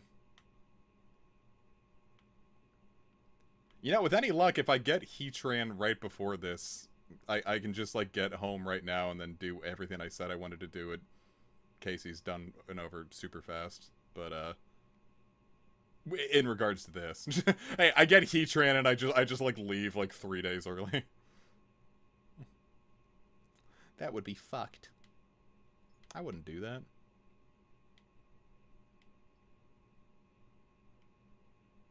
Actually, yeah, this is what my poop sees when it leaves my cult. Yeah, that was the most lowbrow shit I could have possibly done. No, why did I... Okay, thank God that didn't work. I don't want to go into a wormhole this early. What if I got heat train on the first encounter? I don't know, man. I'd have to, like, do something. You know what? I had a challenge once in 2015. I kind of wanted to go into that one, but whatever. I had a challenge once in 2015 that if Dragon Quest VII 3D got announced for localization at a... God damn it. At a certain point, I would go into my local mall, stand in the middle of the food court at its busiest time, and just scream fuck as loud as I possibly could. I am not drinking tonight. I do not want to go onto an airplane hungover. So, I don't know. If we get Heatran on, like, the first... You know what? I'll make it 6 times more likely.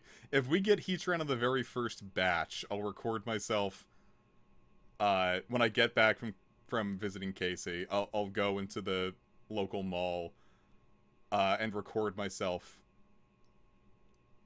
just kind of like that, like, one, like, video of, like, the kid in the class, and he's just like, fuck! I'll do something like that. But, like, I'll get as many people into this shot as I can. Drink a frightening large amount of water. Yeah, I'll do a thing where I have to, I'll make a full French press of coffee and, like, just shotgun it. Don't want to be hungover, but how about just getting horrific shits? She gets sloppy drunk for the... Man, I'm flying Frontier, man. I don't have the money to fucking, get the little like, the little buzz balls that they're probably charging, like, $20 for. Say big chunga. Yeah, I'll do what that one person did during Hillary Clinton's campaign, where, like, she finished a sentence and he was like, Pepe! Like, that was before Pepe was an alt-right symbol. It had 2 rings. That means it stings.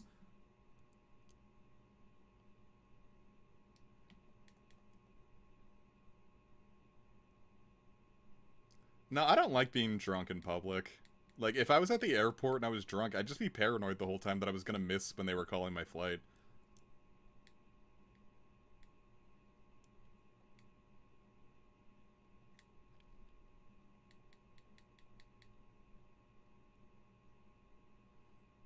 Oh god, it's gonna be hot on the airplane, isn't it?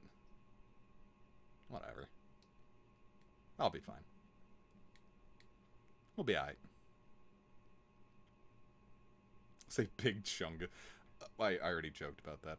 What's, like, the dumbest thing I could just say? Like, I'll just go yell, download Uma Musume. I was gonna say I'd yell, subscribe to Comic Fire, but I've already kind of done that at the mall. When I first started my channel, I was just like, man, what's, like, a good way I can, like, advertise people to watch my content? And, someone told me that, like, Nintendo Capri Sun used to just, like, scroll the link to his YouTube on, like, bathroom, like, urinals. Like, on, like, road trips and stuff. So, I had a pen in my pocket at the time. I used to have a jacket that I would carry so much shit in the inner pockets of. So, I had a pen, and I was like, okay. And I scrolled my YouTube link and saying, like, please watch my stuff. In the bathroom... It was, like, a Macy's bathroom, I think. Macy's or Sears. And I did that in I must have done that in 2010. If I still had the jacket. But a couple years later... So first off, if you're ever wanting to, like, to pee or poop in a mall bathroom, just remember, in 2 years later, at, like, the latter parts of 2012, one of my friends was like, yo, I just pissed in the Macy's bathroom, and, like, your thing is still there. And I'm like, oh, have they not cleaned that after all these years?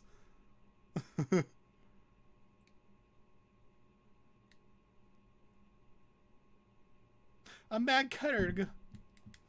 That's why I remember wanting to, do this. If I can get a shiny Mag Cargo from this, that would be dope. I mean, I'm sure the toilets themselves were clean, but like I'm guessing like first off, I never went back into that Macy's. But first off, I don't shop at Macy's. I think I only went in specifically to pee. Uh,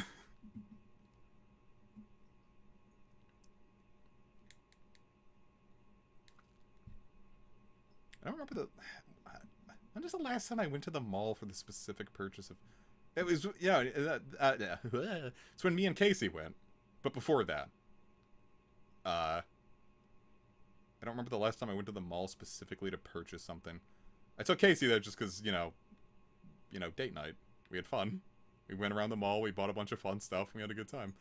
But before then, I don't think I'd been to the mall to like actually purchase something in a hot minute. Maybe it might have been around 2010. I go there a lot now just because there's this one chain restaurant I like, and all the locations by me in like a 50-mile radius closed down, except for one that opened up in the mall. So I go to the mall specifically just to eat there. Like, yeah, subscribe to Comic Fire on my arm. There was a coin-operated... Ew. You know, when me and Casey went, they had like just like not even like they had gachapon machines and they were just straight up called gachapon. It was like gachapon, try it now. And like we fucking we like pressed all the buttons to see if anyone left any of the tokens behind, and like looked on the floor and like reached up top, and we got enough for a free pull. Like, well, I mean, we paid for a pull obviously, but we got enough for a free pull just like based on like the tokens people left behind, because they did like a really shitty thing where like $5 wouldn't get you, like the amount of tokens it gave you would be like not enough for a pull on some of them, so you'd have to like pay a little more, but now you had too many tokens, so people just kind of left the tokens behind. So we were like, sweet. And I got, honest to God, for like the small amount, like it was like $5, and I got a pretty nice Gotenks plastic figurine out of it. Like, that was a lot better than I would have expected from a gachapon machine.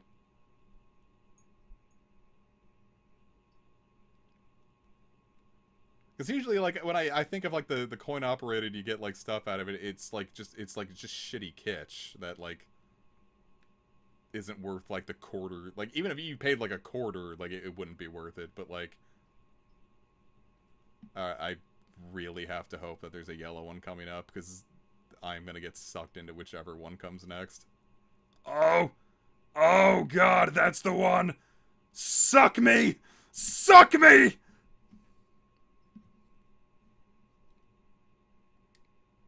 What do you mean it wasn't it? I did get that flag right, correct? I need to make absolutely sure I did that right.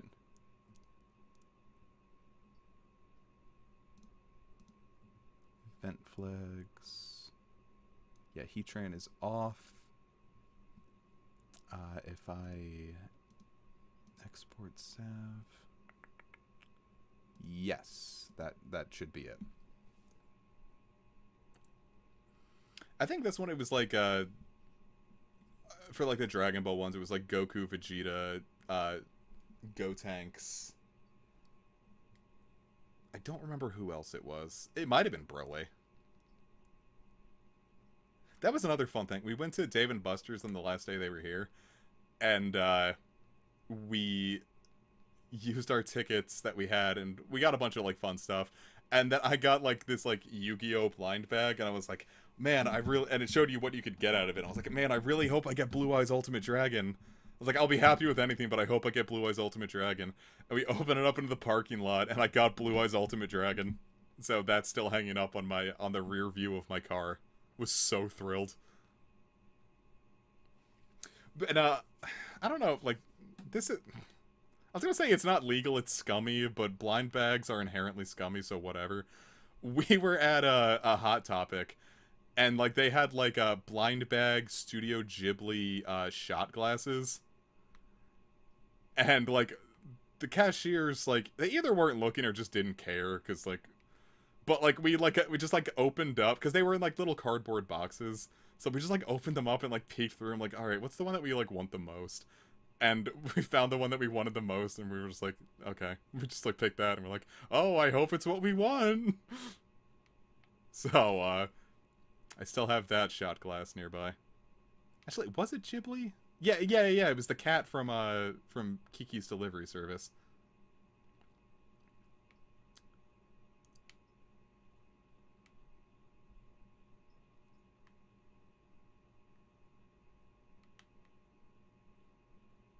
So, you know, lol.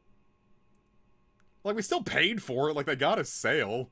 They just didn't get, you know, all of the sales. I'm not gonna be too upset about that. Oh, sure. What? Okay, I guess not. Whatever. Fuck you too, then, I guess. Yeah, I guess I need to go in deep. Yeah, I got confuzzled. Because remember we got Moltres on, like, the very first one last week? So now I'm just like, oh, well, where is it now? Alright, this feels pretty deep. Let me in. I know my hot topic at shot glass blind boxes and... Damn! They let us look at them. Yeah, so I guarantee they probably would have been cool with it. Well, that's what makes it an ultra wormhole, Casey. Do you think it smells like a vagina in here?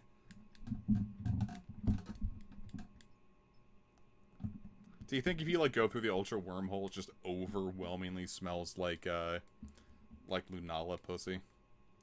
This is nothing, I'm sorry.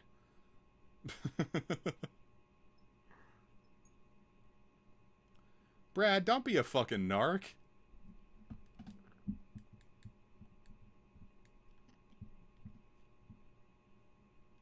Paid good money for this. Actually, no, I'm pretty sure Casey bought that one and let me have it. I was about to go even further with that hypothetical. I'm like, what would that even smell like? And I'm like, let's not. Let's move on, in fact.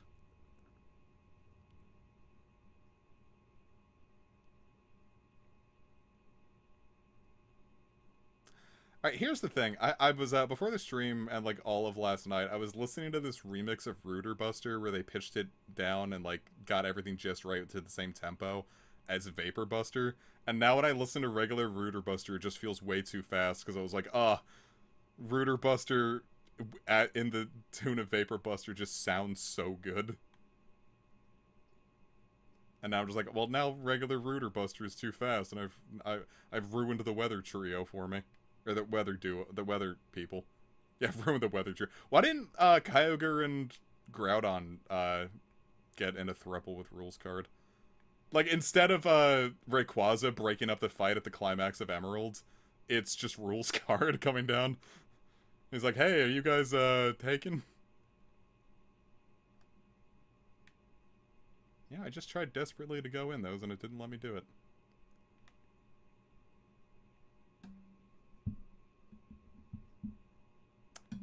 Well, yeah, if you want to do it like that.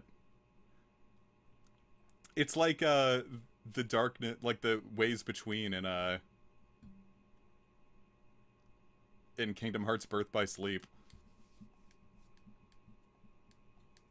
How everyone's just like, hey, oh, you gotta put your armor on, it's bad, and Xehanort's like, no, I like how it feels. And then Riku's like, I can smell the darkness. I can smark the barkness. I'm already in a committed throuple, me, my partner, and their big old Toki Wartooth plush. And I know it's a throuple because when they were here last, they brought it over. And, we were just, like, cuddling. And I was, petting what I thought was their hand, or just, like, their side. And it turns out I was stroking the Toki Wartooth plush. Wait, curse Delta. When I get into the next wormhole, I'll check it out. I don't think I saw that message. Chat's been schmoovin' tonight. It's been pretty nice.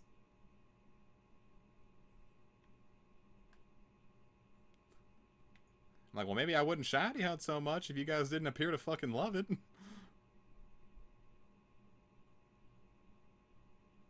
Yeah, we'll save drinking for a shiny hunting stream on a future one. I did think about popping a gummy tonight, but I still have too much work I need to do. I really just shouldn't bother.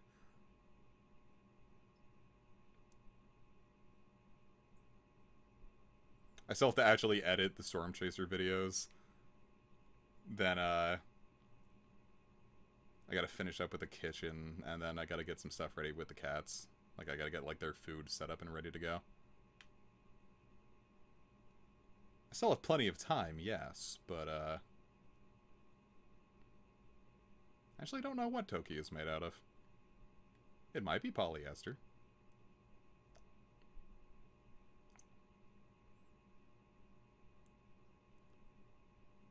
A white wormhole with a ring. That's my butthole.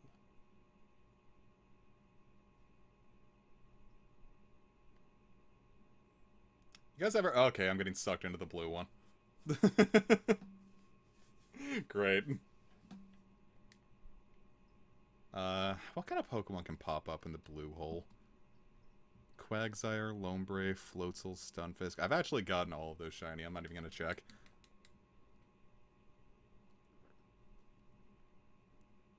I don't know if, like, Stunfisk is one of those Mons in Go that have a boosted shiny rate, but I have so many goddamn shiny Stunfisks and Galarian Stunfisks from Go. It's gotten to a point where, like, sometimes if I see a shiny one, I just don't even, like, bother catching it. Because I'm like, okay, well... Yeah, it feels wrong to let the shiny go, but what am I gonna do with it?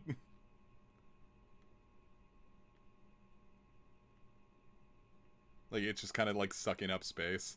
The Galarians, that would make a lot of sense. Well, then, yeah, even more so than, like, I'm not even gonna, like, bother sending it to home, because, like, they're not gonna be worth much as trade fodder. I think I did do one thing where, like, when they had that Adventure Week event where they, like, had, like, the really boosted shinies for, Cranidos and Shieldon, I ended up just, like, I'm like, alright, I have, like, 5 shiny Cranidoses that I'm not gonna do anything with. And I didn't want to bother... Like, there was that, like, thing early on where, like, people were reporting losing their save file if they connected to Scarlet and... Like, if they connected Scarlet and Violet to, Go. So I was like, okay, I want Roaming Form Gimmighoul, but, like, I really don't want to bother, like, connecting it. So I think I just, like, put up a, oops. I think I just put up a, shiny Cranidos for, Roaming Form Gimmighoul. And I got that trade real fast.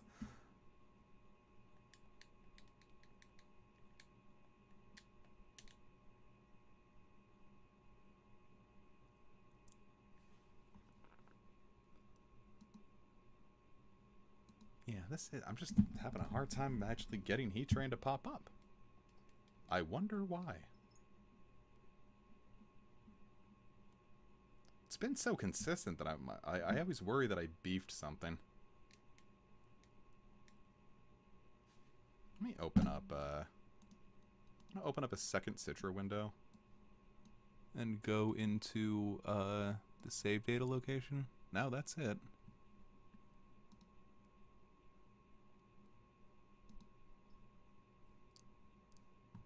Okay, then if I check here, export sav...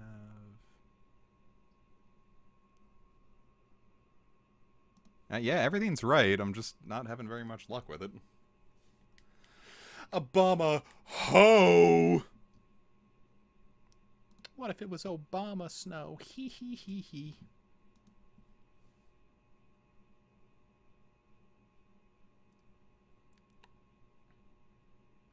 You know what they don't tell you about Obama is that he won a beauty rank master contest. That didn't happen. I used to care more about, like, contests and stuff when I was younger, and I was just like, wouldn't it be funny if I could get a Snover to win a master rank beauty contest? Just because, I don't think that Snover is an ugly Pokemon. I just think the idea of Snover specifically, like, being, like, so beautiful that, like, everyone in Sinnoh had to acknowledge it. It's like, yeah, this isn't just your average Snover. This is the most beautiful Snover in the world. And not even just, like, by the standards of, like, Snover beauty, but, like, all Pokemon. You're gonna look at things like Gardevoir, you're gonna look at things like Lopunny, you're gonna look at things like Milotic, You're gonna look at all the things classically considered beautiful in Pokemon lore, and you're gonna be like, nah, fuck that. I need Snover.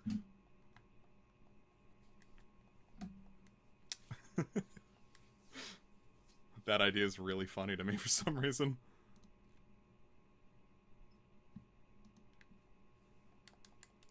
And it was. I got a... The only Master Rank contest I ever won was with that Snover. I wanted to win a Master Rank cute contest with a Pichu in Emeralds, but for the life of me, I just could not pull it off.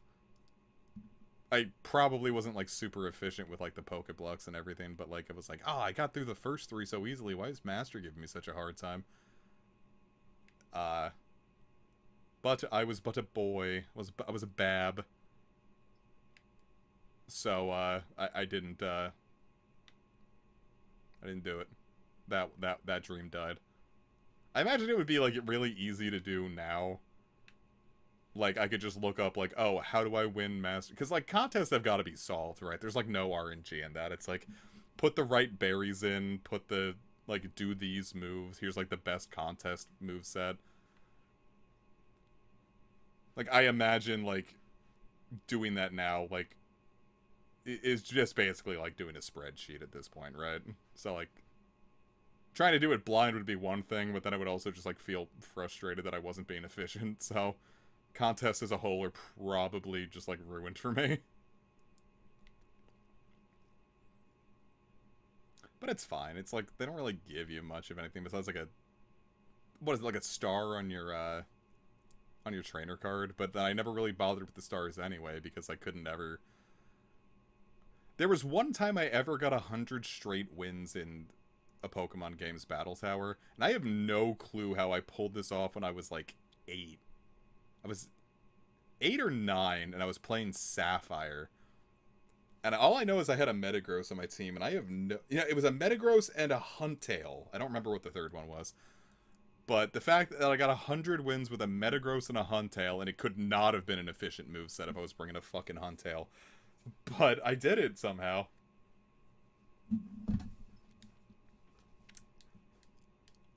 And some fucker stole my Sapphire copy, so... I can't ever prove it. And I know for a fact that he stole it because I had a weird name and he was just like... He came over one day to play and he had that weird name with a coincidentally pretty good Sapphire file.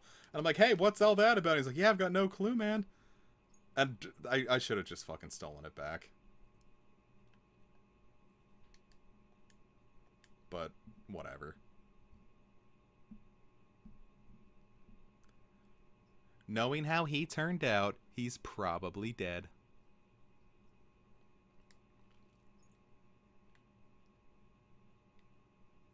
To which I say, well, if you were gonna just be a wasteoid who overdosed on drugs, you could have at least given me my fucking shit back before you did it.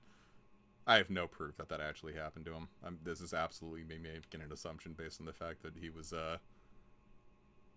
not the, he didn't have the best prospects, we'll say.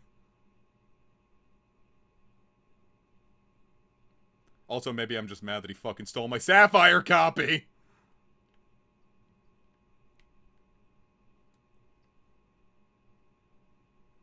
It was my Sapphire copy. Why don't let you borrow it?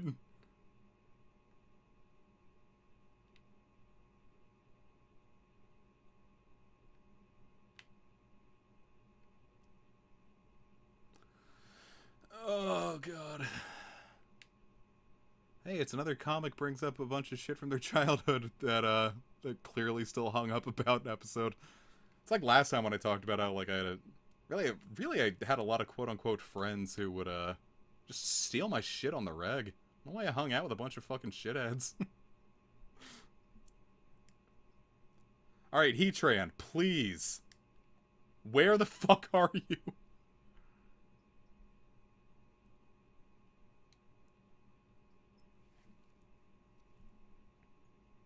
God, and I can't even get a shiny out of it either.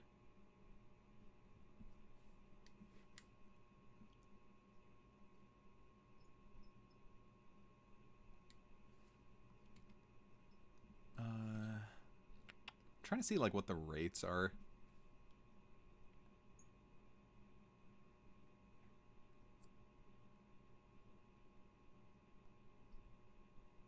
Oh, what the fuck? I don't miss being young. Just, like, having to deal with, like, you don't have the power to just say fuck off.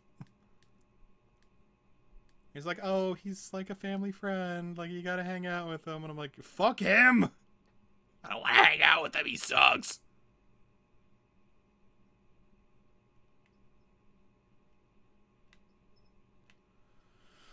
Alright, how deep can we really get this?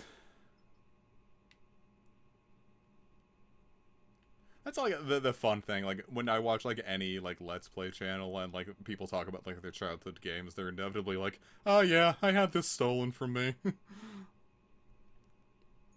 It's like, man, that sure sucks that that is a constant thing that like everyone dealt with. Like I'm sure it has to still happen now, but like I also imagine that it's harder to do now because like kids are just mostly going to be on their phone now, right? Like all their games are going to be digital. So like the worst that's going to happen is their phone gets stolen. But like you can get a phone back easily. You can track that. It's not like with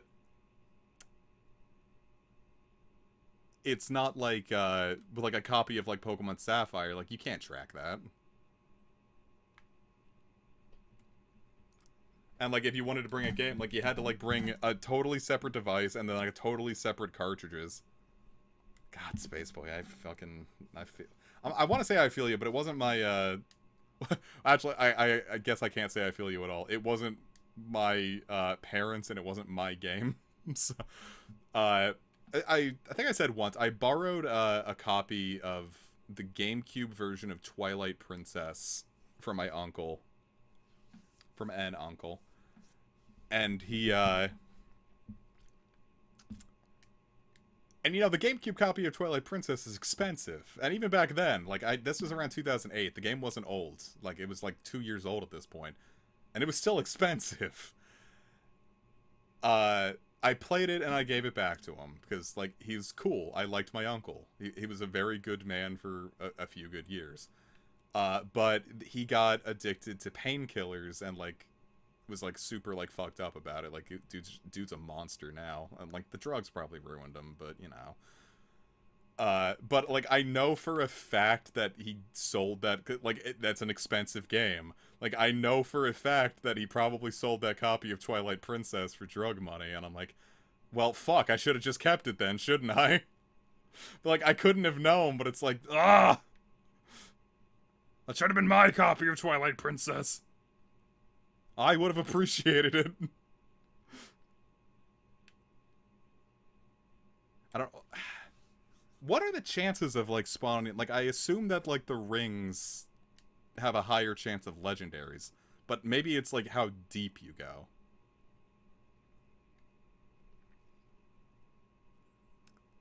I don't know, it feels like the Ultra Wormhole page on Cerebi still feels a little like they've got a couple pages that still feel pretty outdated.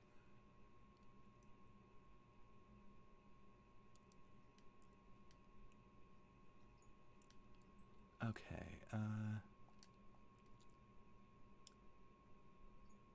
Okay, no. So the rings, the more rings, the more it stings.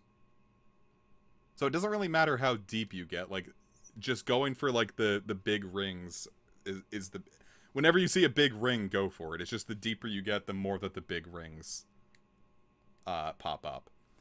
And yeah, it's like the deeper you get 3 rings, but that starts at 2,500 light years at a 1% chance, and then caps at a 5% chance. It's like I'm probably never gonna like. I'm just gonna keep going for like the 2.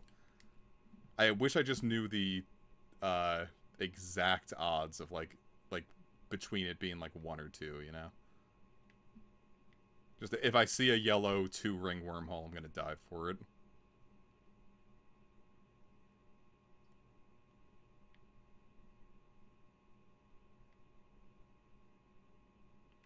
I also wish you could just like there was like a is that like a ROM hack of this game where like it displays like the running total of like how deep you are? Because like here like I'm just kind of feeling it out. Like it would be nice to like in the corner if it was just like, oh look, you're pretty deep. Like, even if it didn't, like, update constantly, like, it was just, like, every 1,000 light years, it would tick up.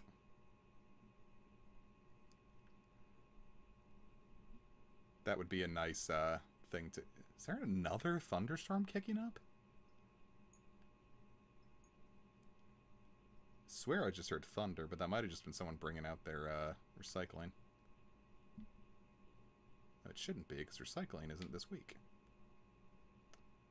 Uh-oh. Spaghetti. Oh. This is not looking good, gamers. There's a 2 blue, but I don't want it. I want to make the push for a 2-ringed yellow. We'll see if we can swing that, but like Solgalio's just drifting here.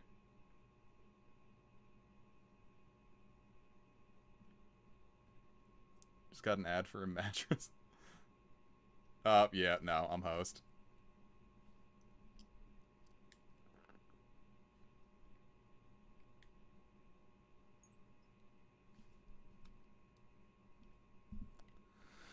Yeah, fuck that. Try again. I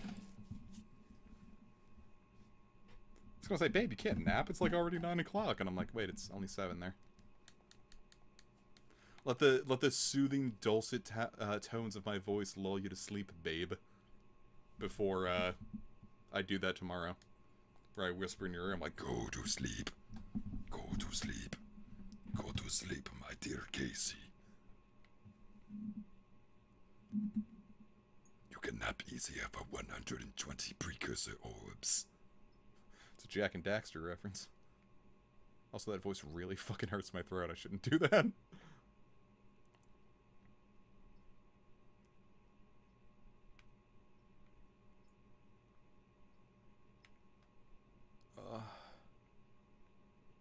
Boy, I didn't think actually finding Heatran was going to be the hardest part of tonight's stream.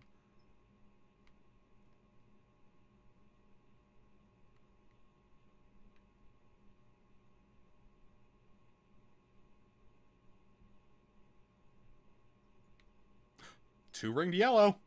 I think we're onto something. Come on.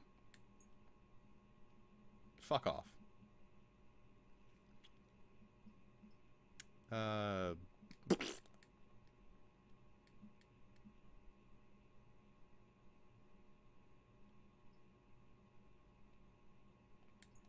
We sure it's yellow? I'm looking right at it.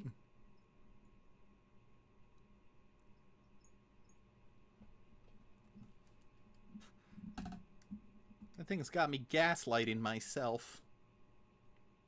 Or, no, we had a big conversation about that. That thing's got me, doubting myself.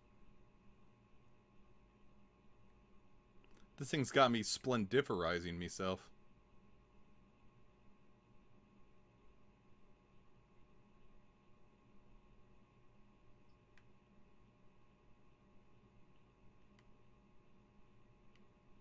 This thing's got me yanking my dick clean off of... No, it doesn't. It doesn't have me doing that at all.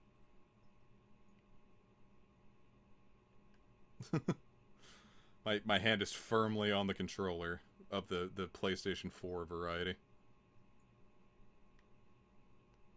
My joystick remains firmly in my pants, because it would be really weird if I jerked off during a stream. Who would I be? DSP? I'll save that for the OnlyFans. That's where I make Minecraft video essays while stroking my cock into the camera. Did you just pick that out?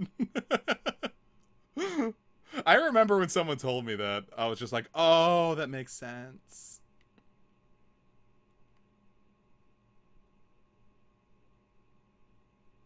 Yeah, we found Moltres a while ago, actually. Now it's just been...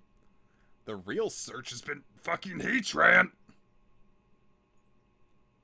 Don't put me in the green. Do not put me in the green. The blue is not good either. Where's my yellow? Give me yellow. Oh god, I am hosed if the next one isn't a yellow. That's green. No, come on. No. Oh, you fucking asshole. What did I come back to? Well, pretty deep into this. Maybe a cool shiny will pop here. I'm taking a shiny Grumpig. I like shiny Grumpig. Brad, you are very far behind. I think. Maybe you just decided to talk about something we talked about 5 minutes ago. Nah, I would pin Grumpig down and rub my slippery, slimy shaft all over its porky body. Is that what you wanted to hear? Is that the joke you wanted? Grumpig is a very dumb Japanese name, too. It's just Boo Pig. It's just Pig Pig.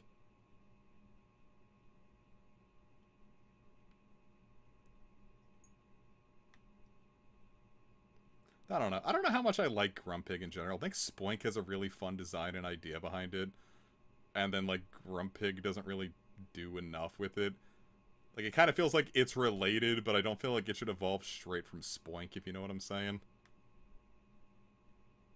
Like, these are two closely related animals, less than an actual design, I guess. Or, like, an actual, like, evolutionary thing.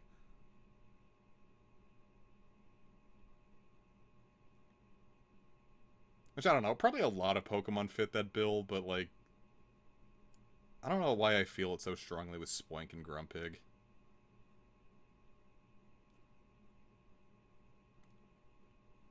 I think it might just be just because Spoink is just, like, such a glorious design that, I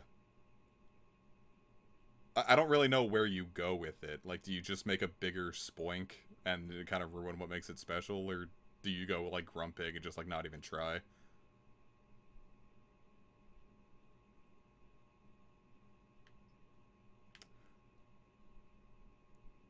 Like, then again, I think part of it too is just like the names. It's just like Spoink is like, you know, spring and oink. But then like Grumpig, it's like nothing in Grumpig's lore makes it sound especially grumpy. And like its Japanese name doesn't really bring up its whole like thing of like psychic manipulation either. It's just like, oh, here's Pig Pig. Like its whole thing kind of just like feels like, what is the point of Grumpig specifically? Spoink feels very thought out. Spoink feels like it had passion behind it. Grumpig feels like, okay, Spoink doesn't look like a full Evo. We have to make this thing evolve.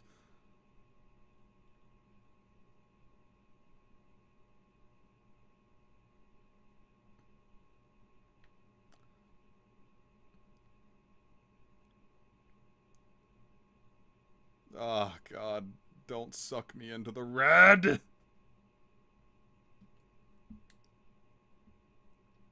I feel like we got pretty deep on that one, too. 36-30, damn.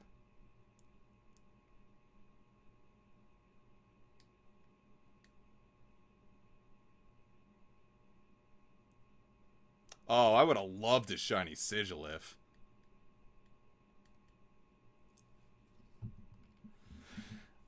Let's see. Usum Heatran.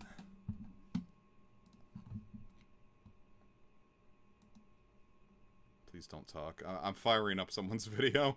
Okay, thank God I have it muted.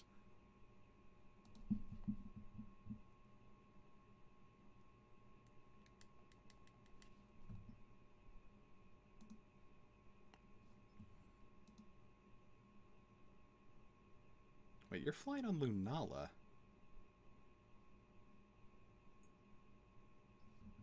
Doesn't make any sense.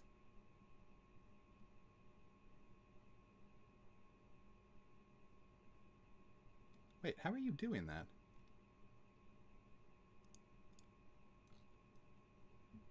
You're flying on Lunala. How did you get a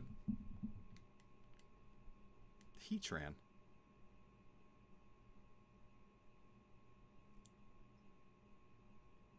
I feel like... What?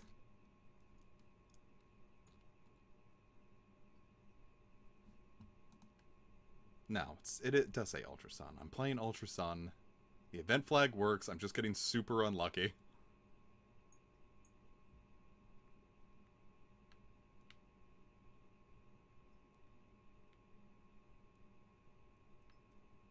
Like, the only comment on this video is, like, someone in Spanish calling Heatran ugly. That's not nice. Don't say that. Heatran's a wonderful baby boy. Heatran's gonna be the best man at my wedding. A godfather to my well, the best man at my wedding.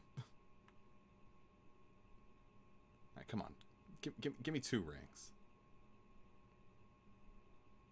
Okay, I should have gone for that. Alright. Use some wormhole legendary chances.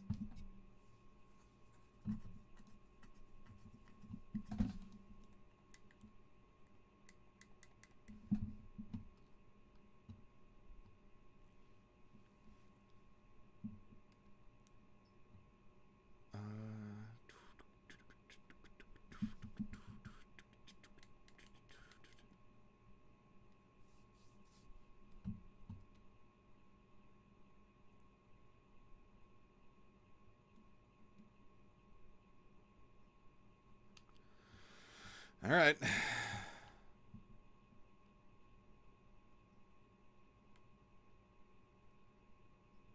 Said, damn, baby, are you a Heatran? Because you have a 50% chance to be a male or a female.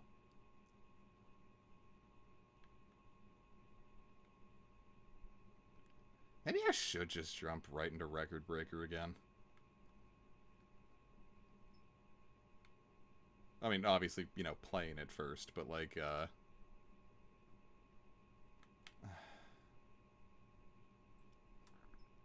I don't know.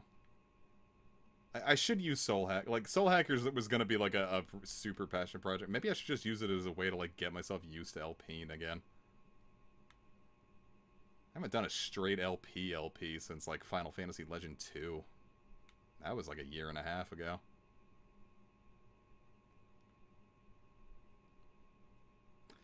Well, things to think about when I get back.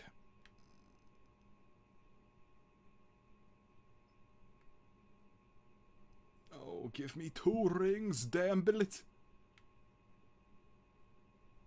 I want 2 rings. Yeah, like, I wonder what that was about with Heatran, and its genders. Like, gendered legendaries were, like, became a thing, like, well, Latios and Latias was, too, but, like, that one, it's, like, clear, like, they're a male and a species. I'm sorry, a male and a female of, like, a sexually dimorphic species. Heatran, I've got no clue. I see people, like, talking about, like, they wonder if, like, Heatran was ever supposed to be legendary in the first place, just because, like, in the anime, like, it pops up just like it's a regular dude sometimes.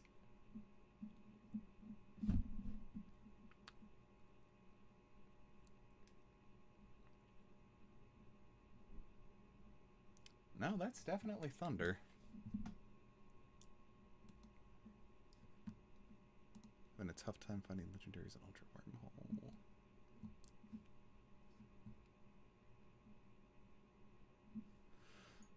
Well.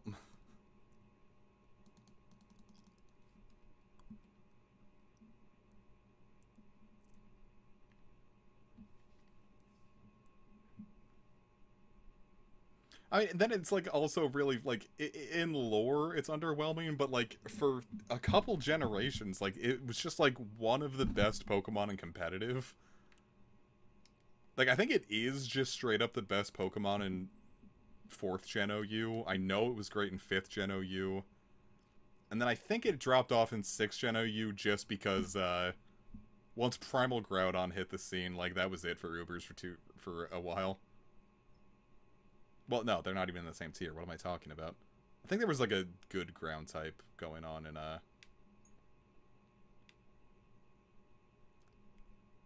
might just be wrong. Heatran was pretty damn good for a while competitively. I wish Volcanion was better, but I think that might just be on the merit of, like, Fire and Water not being as great of a defensive type as Fire and Steel. Like, it's cool that we have a Fire and Water Pokemon, but, man. It could use just a little... Or maybe if it just came in an earlier generation, like, with all of its same gimmicks intact. Like, Steam Eruption in, like, an early generation game would be, like, the most busted shit in the world. Like, you're telling me I have a hydro pump that can burn? Where do I sign?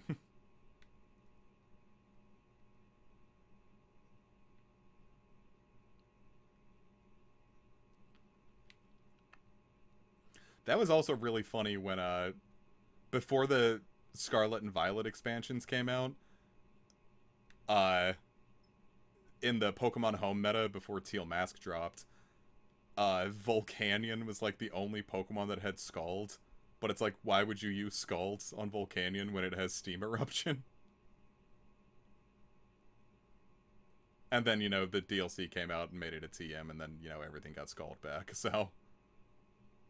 It was short-lived. I think they still limit Toxic pretty good now. Like, it used to be like every Pokemon could learn Toxic, and now they're a lot more discerning with Toxic's, distribution. Like, it's pretty much just on Poison Mons now. Okay, well, it's not even gonna let me try. God damn, man, I can't even...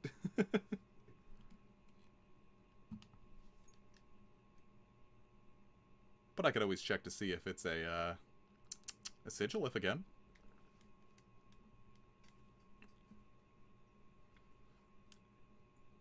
Hey, a Yon Mega. Like, imagine, like, if Volcanion not only got, you know, Scald and, that, but it also got Hydro Steam. Like, I think that one would rocket it up to, like, really high in OU. Because, like, now it could be on a Sun team without, like, really hampering itself. It's just like, okay. Because Walking Wake's speed is also, like, a good part of what makes it good. Well, plus just, like, I don't know. It was really funny how those two, like, Wake and Leaves, like, their signature moves are, like, based on having their terrains up. Well, Electric Terrain and Sun.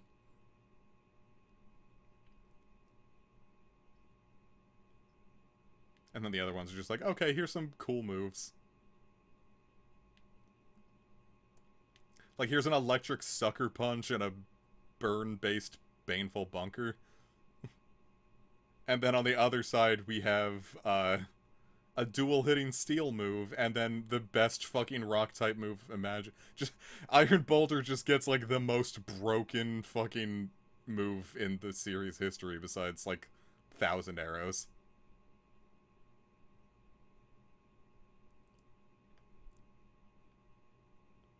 Mighty Cleave is such a busted move. It's like, alright, here's one of the scant few perfectly accurate rock moves. Also, it's really strong. Also, it hits through Protect and Detect.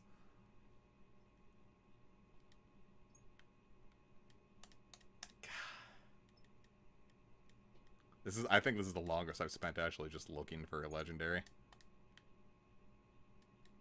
I might not even get to it tonight.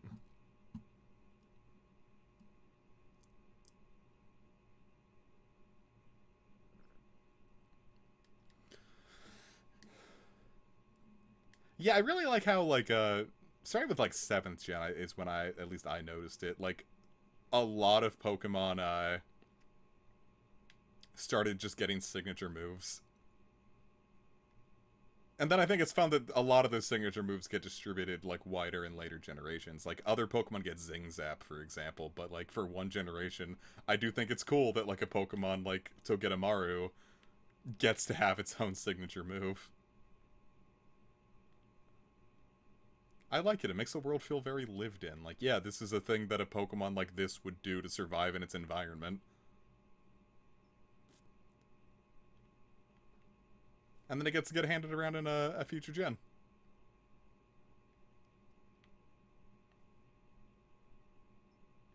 Okay, come on. Come on. Be my Heatran. Be my Heatran! Yes! Yes! Yes! God, I should not be as excited to find a Heatran as I am to find a shiny. That's nuts.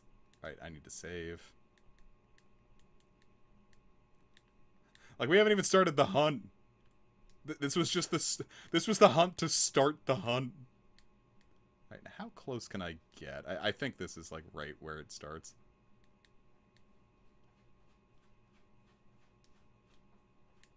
Hello, Soul Smuckster. I know I'm gonna get super close, so you know the rules. That'll do. All right, let's see if the first one is shiny, huh? Okay, well, obviously not. Oops. But that isn't what the promise was. It was, we're gonna open up, the 6... We're gonna open up the sacred texts. Took an hour to find. God damn, man. Yeah, I think that's the worst I've ever had, trying to just find the legendary. I think Regigigas took me a hot minute too, but yeah, it's funny then because they're the exclusives of each other. Heatran and Regigigas becoming like exclusive, like version exclusives. Like they're like one game gets Heatran and one game gets Regigigas. Like those two getting connected is like very funny to me. Alright, I have fired up 6 instances once again. Oh yeah, shit, sorry. Space Boy. Alright, here we go. I'm gonna read this one out loud. Theory. Ralsei is the aborted fetus of Toriel. Okay, well, let's see what we got here. So Ralsei is a goat, right? Yeah, and the only goats we see is Tutorial and Asgore.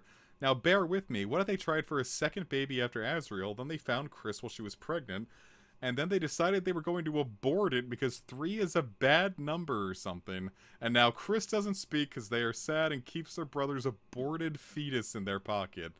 What the fuck is this person's problem?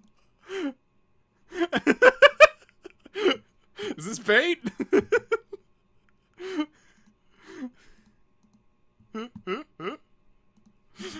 I do like the implication of that not only did, like, Toriel and Asgore aborted their baby, but in addition to that, they were like, oh, well, you know, Chris, here you go. Here's your dead sibling. I need to get, the tracker set. Those odds look slightly different. What the hell? Oh, sorry. 7. There we go. Now it's correct. So that is 6, and it wasn't in the first 6, so, yeah, we could have... It's a threat!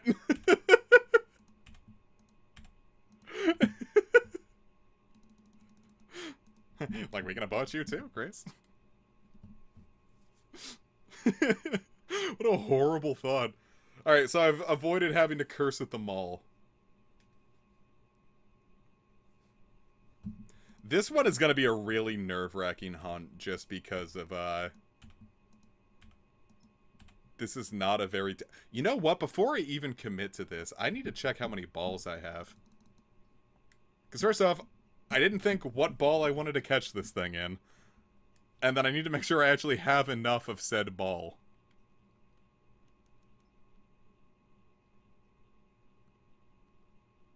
Okay, well, it looks like this file's kind of got me covered, doesn't it? Well, then what ball do I want it in? Do I want it in a repeat ball, or a fast ball, or... level ball?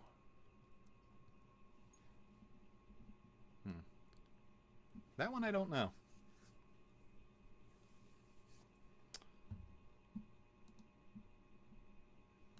I have to look at these ones very carefully. I know, like, I know it's gotta happen in some families that, like, an adopted kid, like, objectively that has probably happened and it's really fucked up. But in Deltarune specifically, the idea that, like, they were just like, okay, well, we have another kid, I guess we don't need this one. And then guilting Chris over it is just, like, so, like, over the top fucked up that, like, it's hilarious. Like that's like 2006 Newground shit. That's like the kind of shit you would see like it at like 20 like the 2010 2013 era of like just like shitty like machinima video game parodies. Casker's like, Toriel, what the fuck are you doing? Yeah, that's why she started like taking out like the book in the library, and it's like humans don't like it when you guilt them about their aborted family, and she's like, ooh, should have figured. Clumsy me.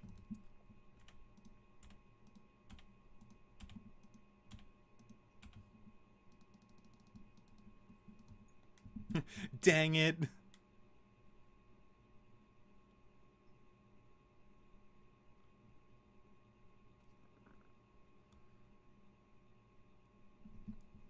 This is, honest to God, one of the most nerve-wracking hunts I've ever done.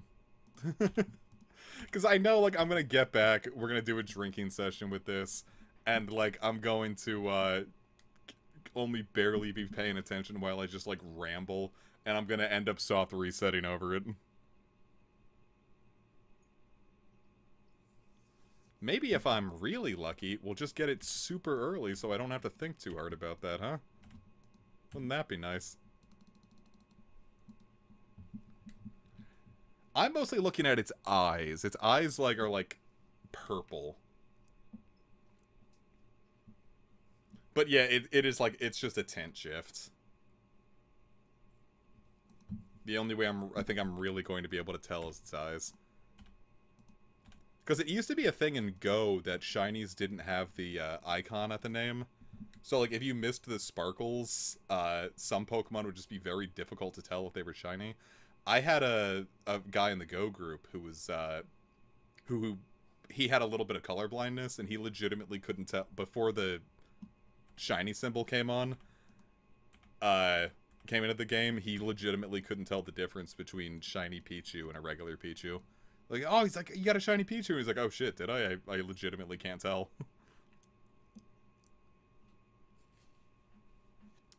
Yeah, that's why the knight's ribcage comes out slightly. Baby's a little rotten. You know what? Yeah, that's why they did it. It was Rudy's kid. Asgore is Dess's father, and Rudy is the aborted fetus's father. So Rousey's father.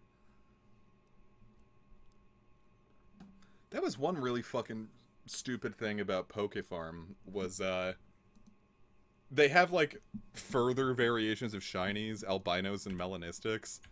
And they were like, yeah, like, we're gonna, like, we make the albinos and melanistics, like, look completely different. And, like, we don't follow a pattern with it. And then, like, they started, like, redoing the sprites, and they're like, hey, so we're reworking the albinos and melanistics to, like, follow a similar thing to, Pokemon, to, like, have, like, more of, like, a brand identity. I'm like, why? This was, like, the one interesting thing that you had going, and, like, you just ruined it.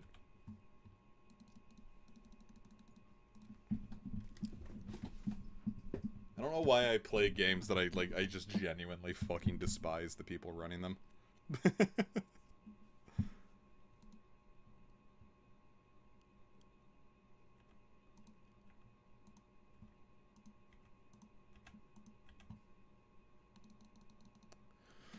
Alright, we're up to 90. What do you say we get to 300 and then we'll call it a stream?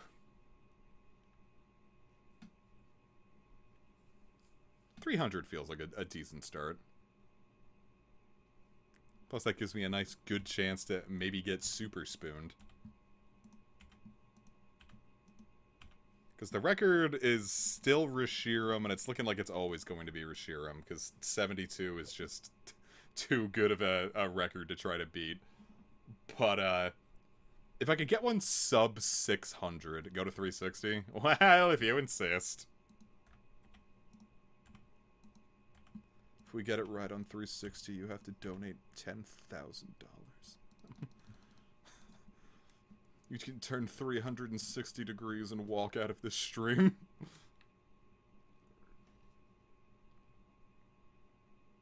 Go to 4.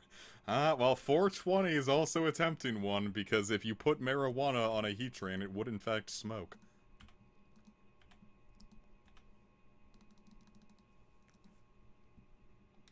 Is that like, I don't know.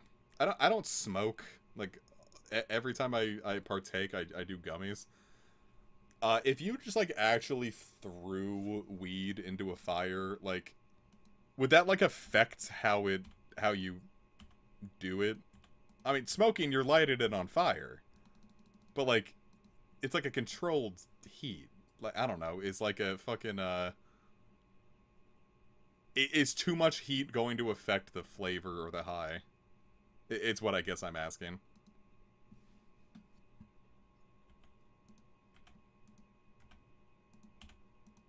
I only know one person who smokes, and he is not around right now, so I can't ask him.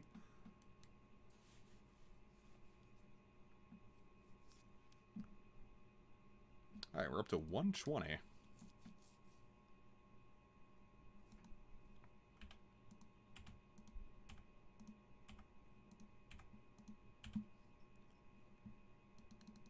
I'm so used to Marshadow being the little guy that comes out.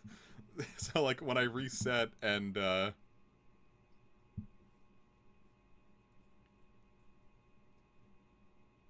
I see Smurgle looking, determined, and I'm like, oh, this isn't right. Where's my little boy? I love Marshadow. He's my baby.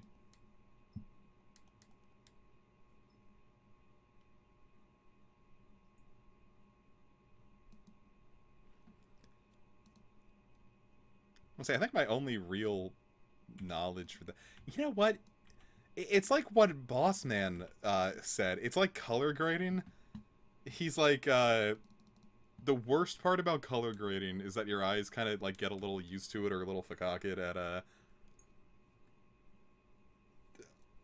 like, if you do color grading for a bit, it starts... your eyes start, like, getting fatigued and, like, you start messing up. Looking at Heatran right now, it feels like I'm color grading in Premiere. Like, this is exactly what it felt like working a county doing color grading, and, like, my eyes getting tired. I'm saying, the only time I've seen, like, a big batch of weed burnt in, even, like, media in general was, that mission in Far Cry 3 where, like, you burn down an entire marijuana grow operation. To, like, I don't even remember why. I don't remember a fucking goddamn thing about Far Cry 3's, like, story. I assume it was to lower the amount of money that the pirates were making.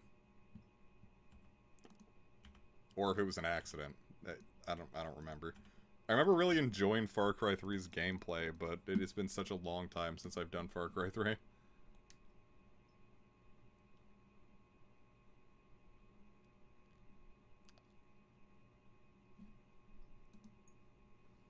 That could be a fun stream.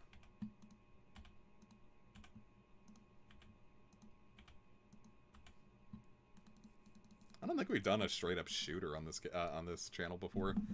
I think the only time I've come close is I have, like, one Modern Warfare 2 video. Which is, like, it was uploaded in 2017, and it's like, oh, this game still exists. That's all it's called. So, like, now if I uploaded it... I don't know, I feel like now there's, like, more of, like, an ironic thing. There's probably, like, a bunch of people still doing Modern Warfare 2 videos right now. Excuse me. I just don't know if they're doing it on PS3. That was the big thing I remember was, I don't know, like, even as soon as, like, Black Ops came out, like, once, Modern Warfare 2 wasn't, like, the big thing anymore, and, like, they didn't need to support it as much, there were a lot more, like, hackers and cheaters about. Like, aimbots or, like, shit like that.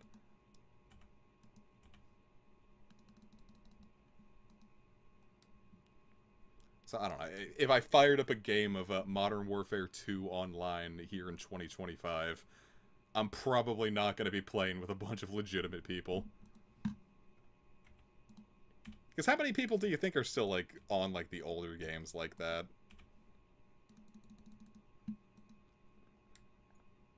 Like, it's like their main thing. Like, are PS3s cheap now? I know, like, for a bit, when PS5s were really hard to get, they put the PS4 back into production and were selling them for, like, full price.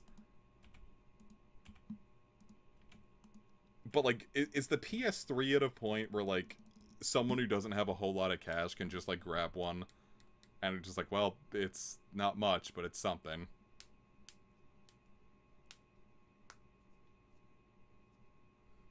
Kind of like how you can kind of, like...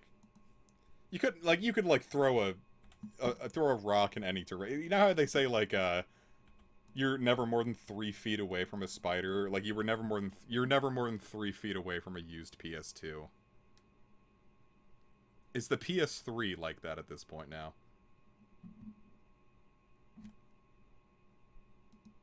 I don't remember if the PS3... Like, is that the lowest selling PlayStation?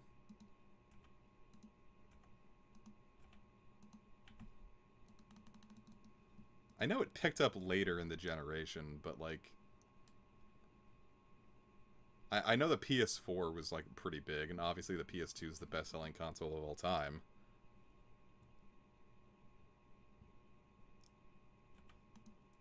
I'm surprised Vitas are still relatively cheap. Like, I mean, they're still, like, 150, 200 bucks. But, like, for a system that sold next to nothing and then became, like, a wildly popular homebrew console, I'm kind of surprised that, like, you can still jump on a Vita for a decent price. I don't know if the OLED ones are still really expensive, though. Like the 1.0s. I still have my 1.0 Vita. I'm very happy with it. I finally got, like, good, like, the modern homebrew thing going on it. And, like, the whole reason I did it was because there's games I want to stream, and there's a homebrew program now where you don't even need a capture card anymore. You can just attach a Vita to your computer and record from it.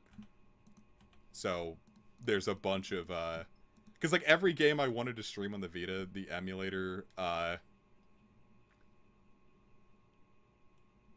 the one Vita emulator doesn't really do a lot of them very well. So there's a couple of games I want to stream, and I was like, well, I guess I better homebrew my Vita for that, because I'm not buying a capture card, and the emulator's kind of slow going for the games I want to play.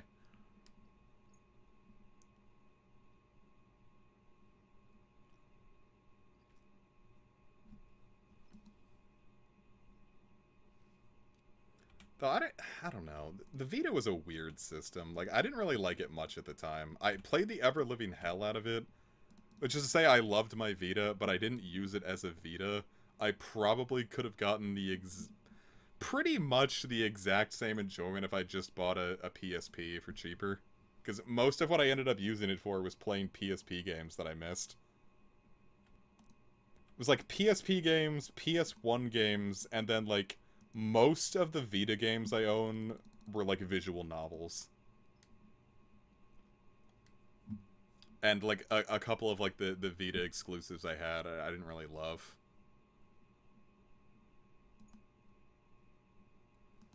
Like, I got convinced to buy Freedom Wars by someone I worked with, because it was like, yeah, you know, it's like Monster Hunter, but it's, like, technologically advanced. And I'm like, oh, that sounds fucking awesome, I love Monster Hunter. And I played Freedom Wars, and I played it with pals, and I'm like, this isn't very... This doesn't look like Monster Hunter at all!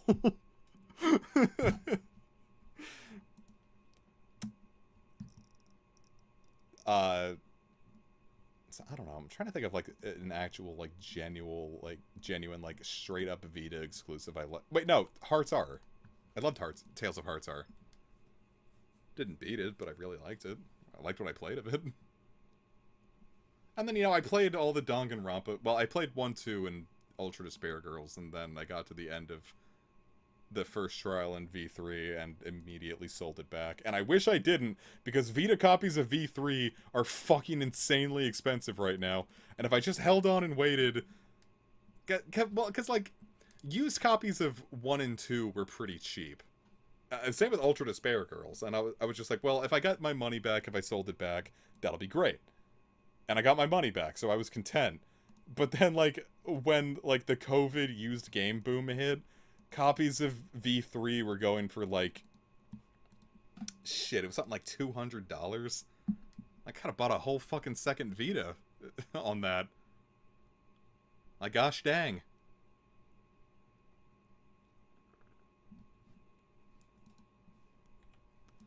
Alright, we're up to 264. 2064 read-only memories. That's what it was. Finally brought that one back from the beginning of the stream.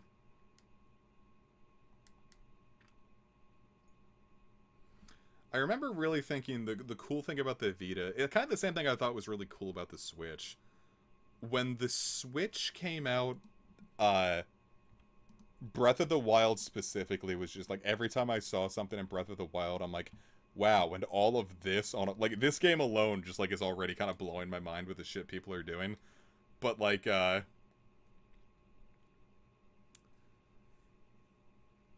like, all of that on a portable system, I was like, this is fucking insane. Like, the Switch is the future. 2017 felt like the goddamn future.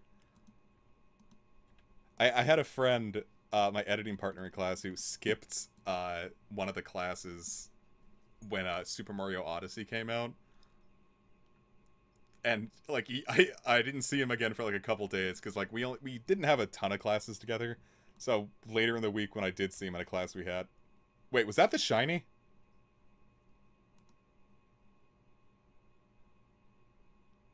No. No, see? I knew I was getting paranoid.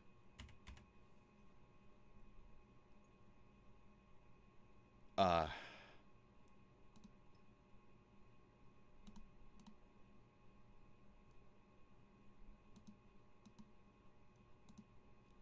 damn. Scared the fuck out of me.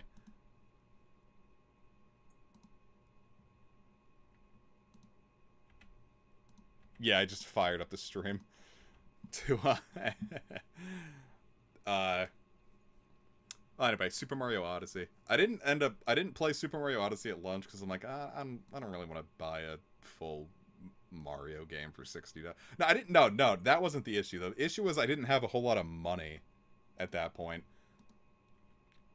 Like, I really wanted to go see Pokemon I Choose You in theaters. But, like, that was, like, how little money I had at the time, because I couldn't go see I couldn't walk to go see a movie and, like, eat. It was like, alright, do I want groceries for the week, or do I want to watch a movie? And I had to, you know, I picked groceries.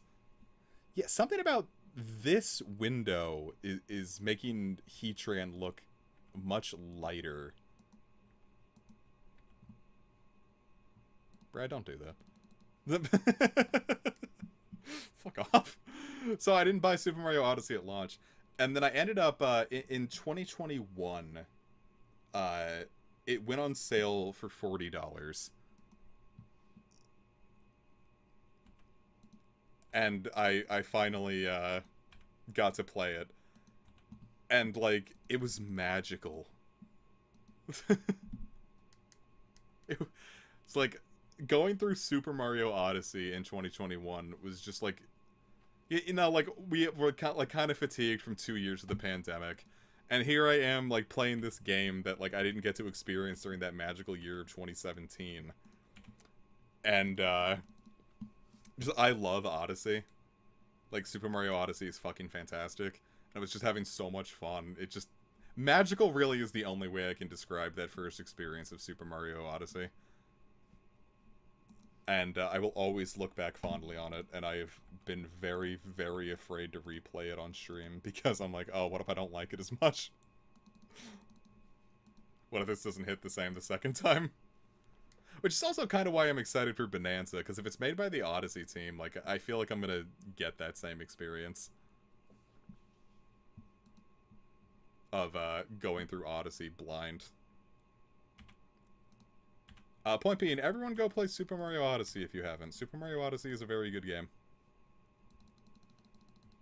And you're like, what kind of idiot hasn't... Like, who owns a Switch and doesn't have Super Mario Odyssey? Well, you might say the same thing about Mario Kart DX. I don't own Mario Kart 8 DX, and I never have. That is the big ticket Switch game that I just never hopped on.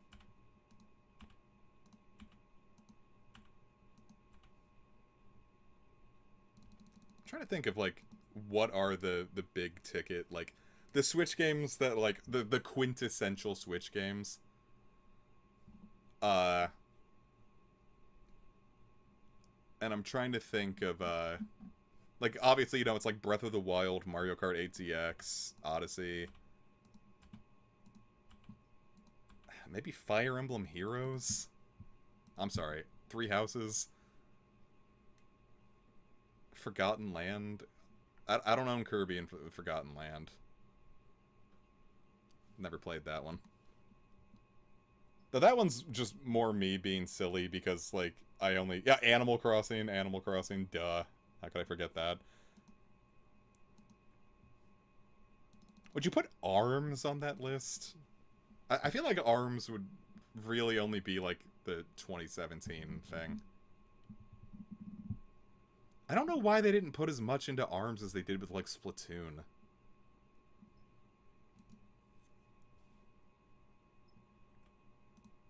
But, like, ARMS sold really fucking good. That is an untested fighting game IP that sold 1 million goddamn copies.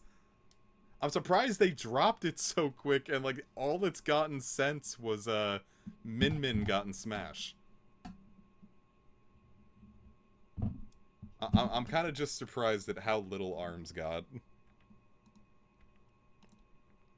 Fucking 1-2 Switch got a sequel, but ARMS didn't?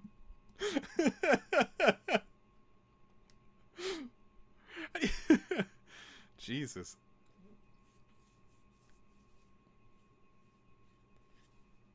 Would you include Tears of the Kingdom? Because I'm a little loath to include it. Like, it sold super well, obviously, but... Like, being, like, the first $70 game on Switch, and then still, like, kind of reusing a lot of Breath of the Wild. Like, I don't know if I'd say that, like, Tears of the Kingdom is, like, a must-have. I didn't really get a whole lot out of Tears of the Kingdom out of the little bit I played of it.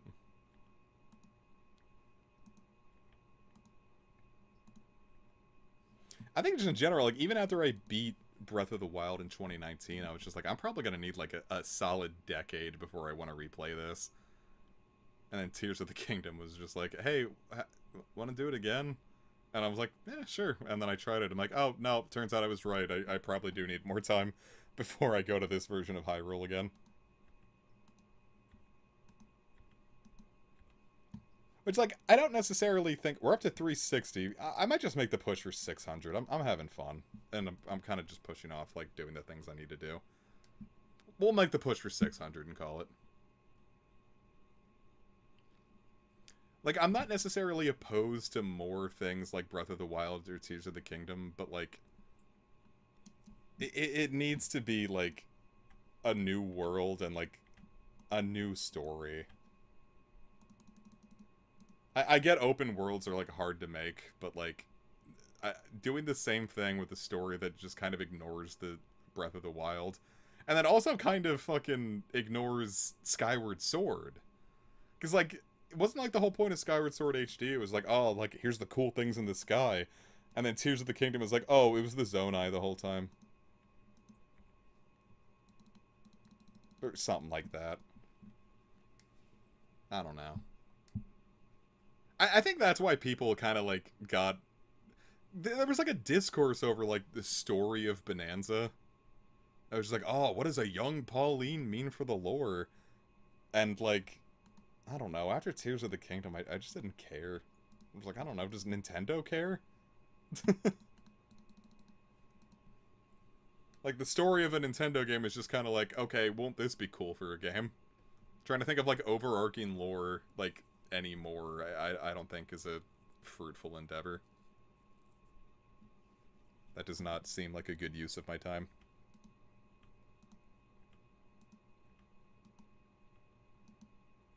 So, like, I think, like, Breath of the Wild, like, works as, like, kind of like a one-off in that regard. It's just like, wow, look, we're so far into the future that all the timelines have kind of melded together and you get this weird hodgepodge. So, like, I think that's super cool. But then Tears of the Kingdom kind of tries to have its cake and eat it too. It is a deeply weird game. I am very curious to see what people think of Tears of the Kingdom like 10 years down the road.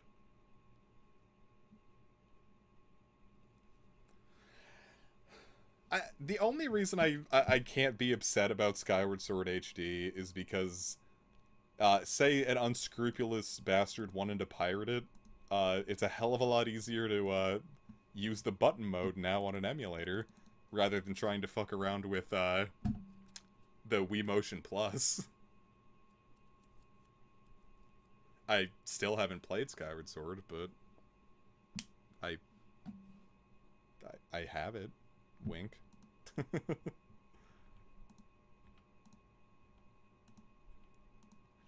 I don't know. I think I would have been a lot more into Skyward Sword if it just came out during my Zelda phase. Like, I think I would have been a lot... Like, a lot of the Zelda games that I haven't, like, finished, like Skyward Sword or Minish Cap, if I'd played them during, like, my huge Zelda phase, I would probably be a lot more into them than I are... Wow. Than I am.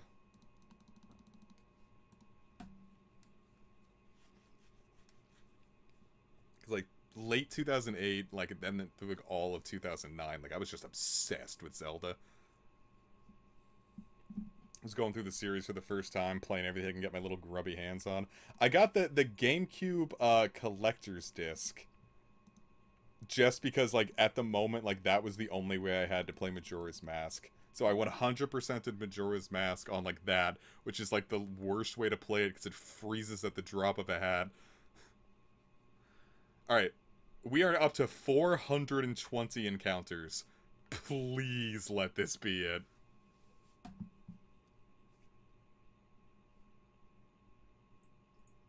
Son of a bitch. Yes, I'm taking my Switch to cases.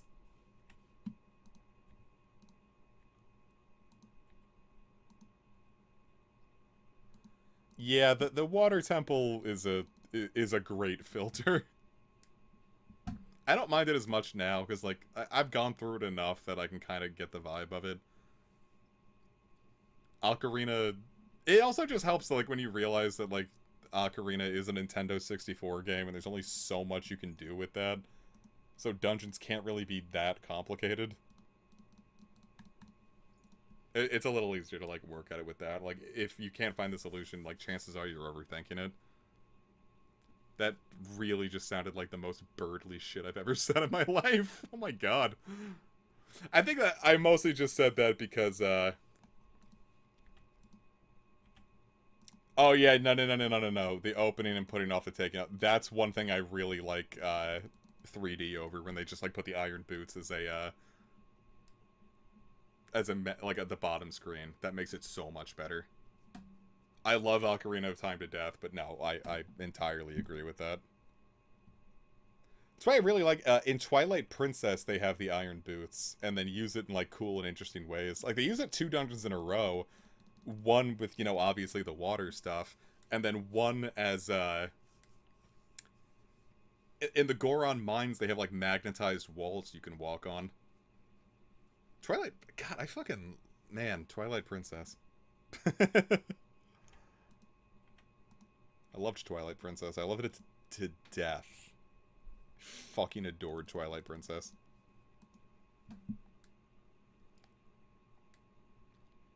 Ended up, like I said, I gave my uncle his GameCube copy back, and I ended up getting a Wii copy of it. And then, like... I think just, like, whenever I didn't have, like, something new to play, which was a lot back then, like, games were pretty few and far between at that point in life, I would just, like, beat Twilight Princess on Wii, and then just, like, fire up another run of it. I'm like, alright, cool, that was fun, and just immediately restart it and go again. I think in 8th grade alone, I probably played through Twilight Princess 3 or 4 times.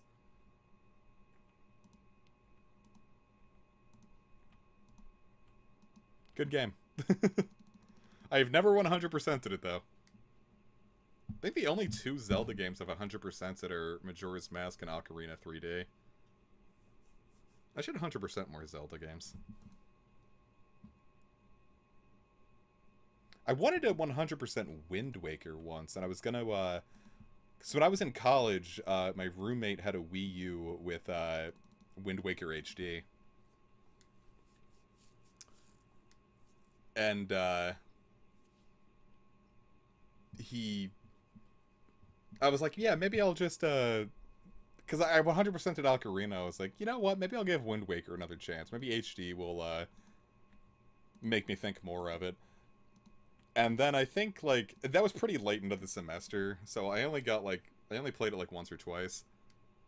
I didn't get too far. I don't think I made it past like the prison island or whatever. And the semester ended. He brought his Wii U home, and he didn't bring it back the next one. And I didn't want to like ask him to bring it back just so I could play more Wind Waker. So I was like, okay, well, whatever. I'll 100% Wind Waker some other day. And that was 10 years ago, and I don't think I've fired up Wind Waker since then. Like I don't have like I sold my copy at one point, and I got a good amount of money for it. I sold the copy of that. I don't have I didn't get the HD port on Wii U. And you know, I don't have a Switch 2, so I can't play it on that. And then I just don't think I've bothered ever emulating it.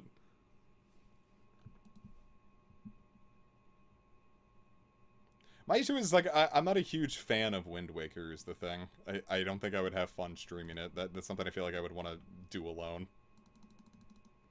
I don't think Wind Waker is bad. It was just, like, I beat it once, and I was just like, okay. And besides that one point, like, that one point with the Wii U was I think the only time I've ever really considered replaying Wind Waker.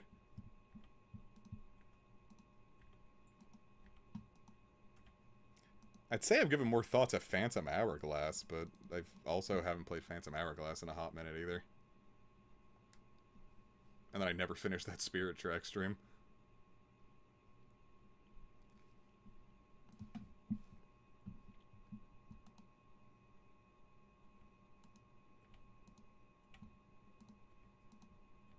But I could do Twilight Princess. I've had plans for Twilight Princess for a bit and just haven't gotten around. I think I even have a thumbnail ready.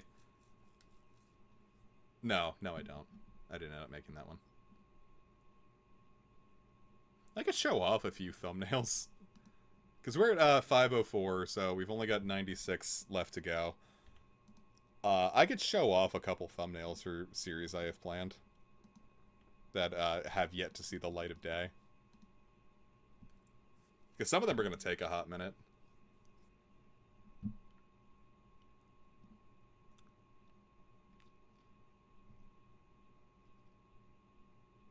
But yeah, yeah, shit. I guess I'll start doing start playing Devil Survivor in my free time and kind of get back on that. Maybe I'll do like Soul Hackers 2 and Devil Survivor 2 like in tandem, but just like kind of like get the idea, like get back in the swing of things. But I've seen it's not just you, Jason. I've gotten comments recently on old Devil Survivor videos, like, and like, hey, you ever finishing this? And I'm like, okay, 2025's got to be the year.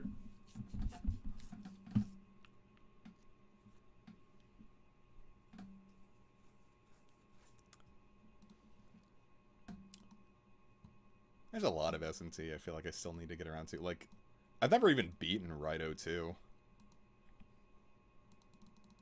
I think the issue with Raito 2 was I have the notes for an LP. Like, as I was playing through it one day, well, I mean, one day, while I was going through it, every time, like, something, like, I was confused about something and it, like, took me a bit, I would write down the solution to puzzles.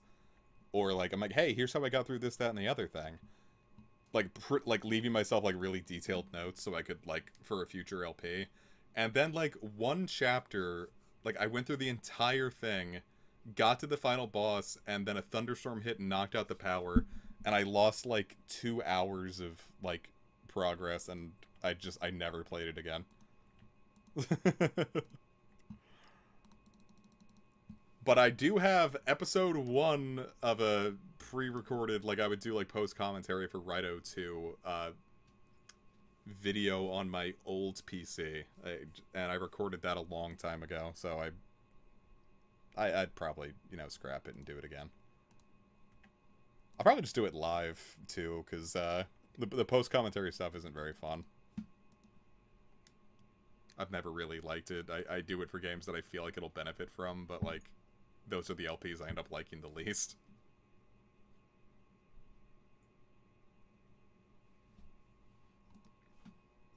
And like, it gets to a point where like I'm just like, man, I really wish I could just like upload the Soul Hackers footage with no commentary, but like, no one's gonna watch it. No one's gonna care. Like, why have I thought about it like for 2 years if I'm just gonna like give up now? I just want to.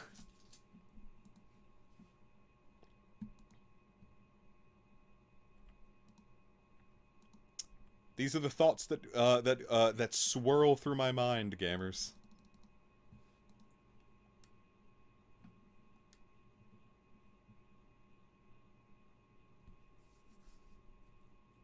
It's like, trust me, I'm thinking about Devil's Rapper 2 just as much as you are. The only difference is I'm the only one who can make me do it. So it hurts when I don't do it.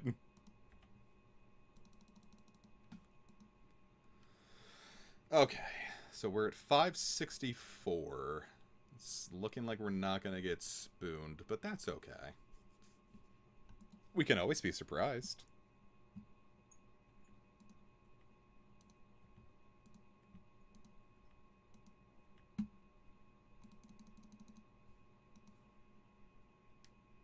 I mean, you haven't thought about it all until today. No.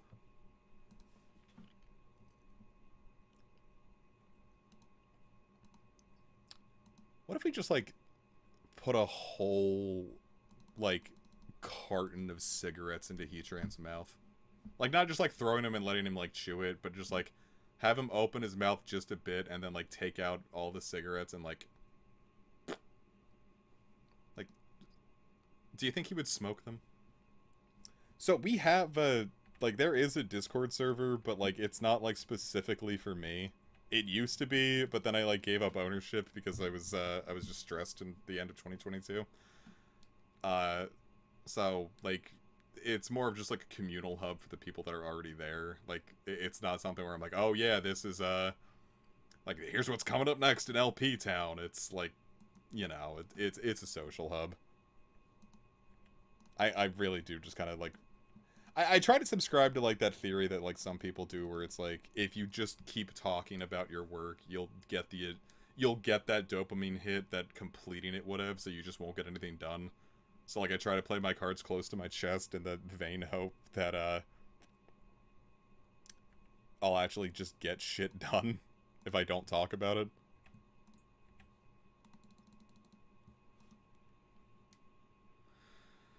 Okay, last 12 coming up. Let's see. Here's 594. Well, 588 through 594. Da-da-da-da. Nothing. And here's the final 6. That's a Slayer song.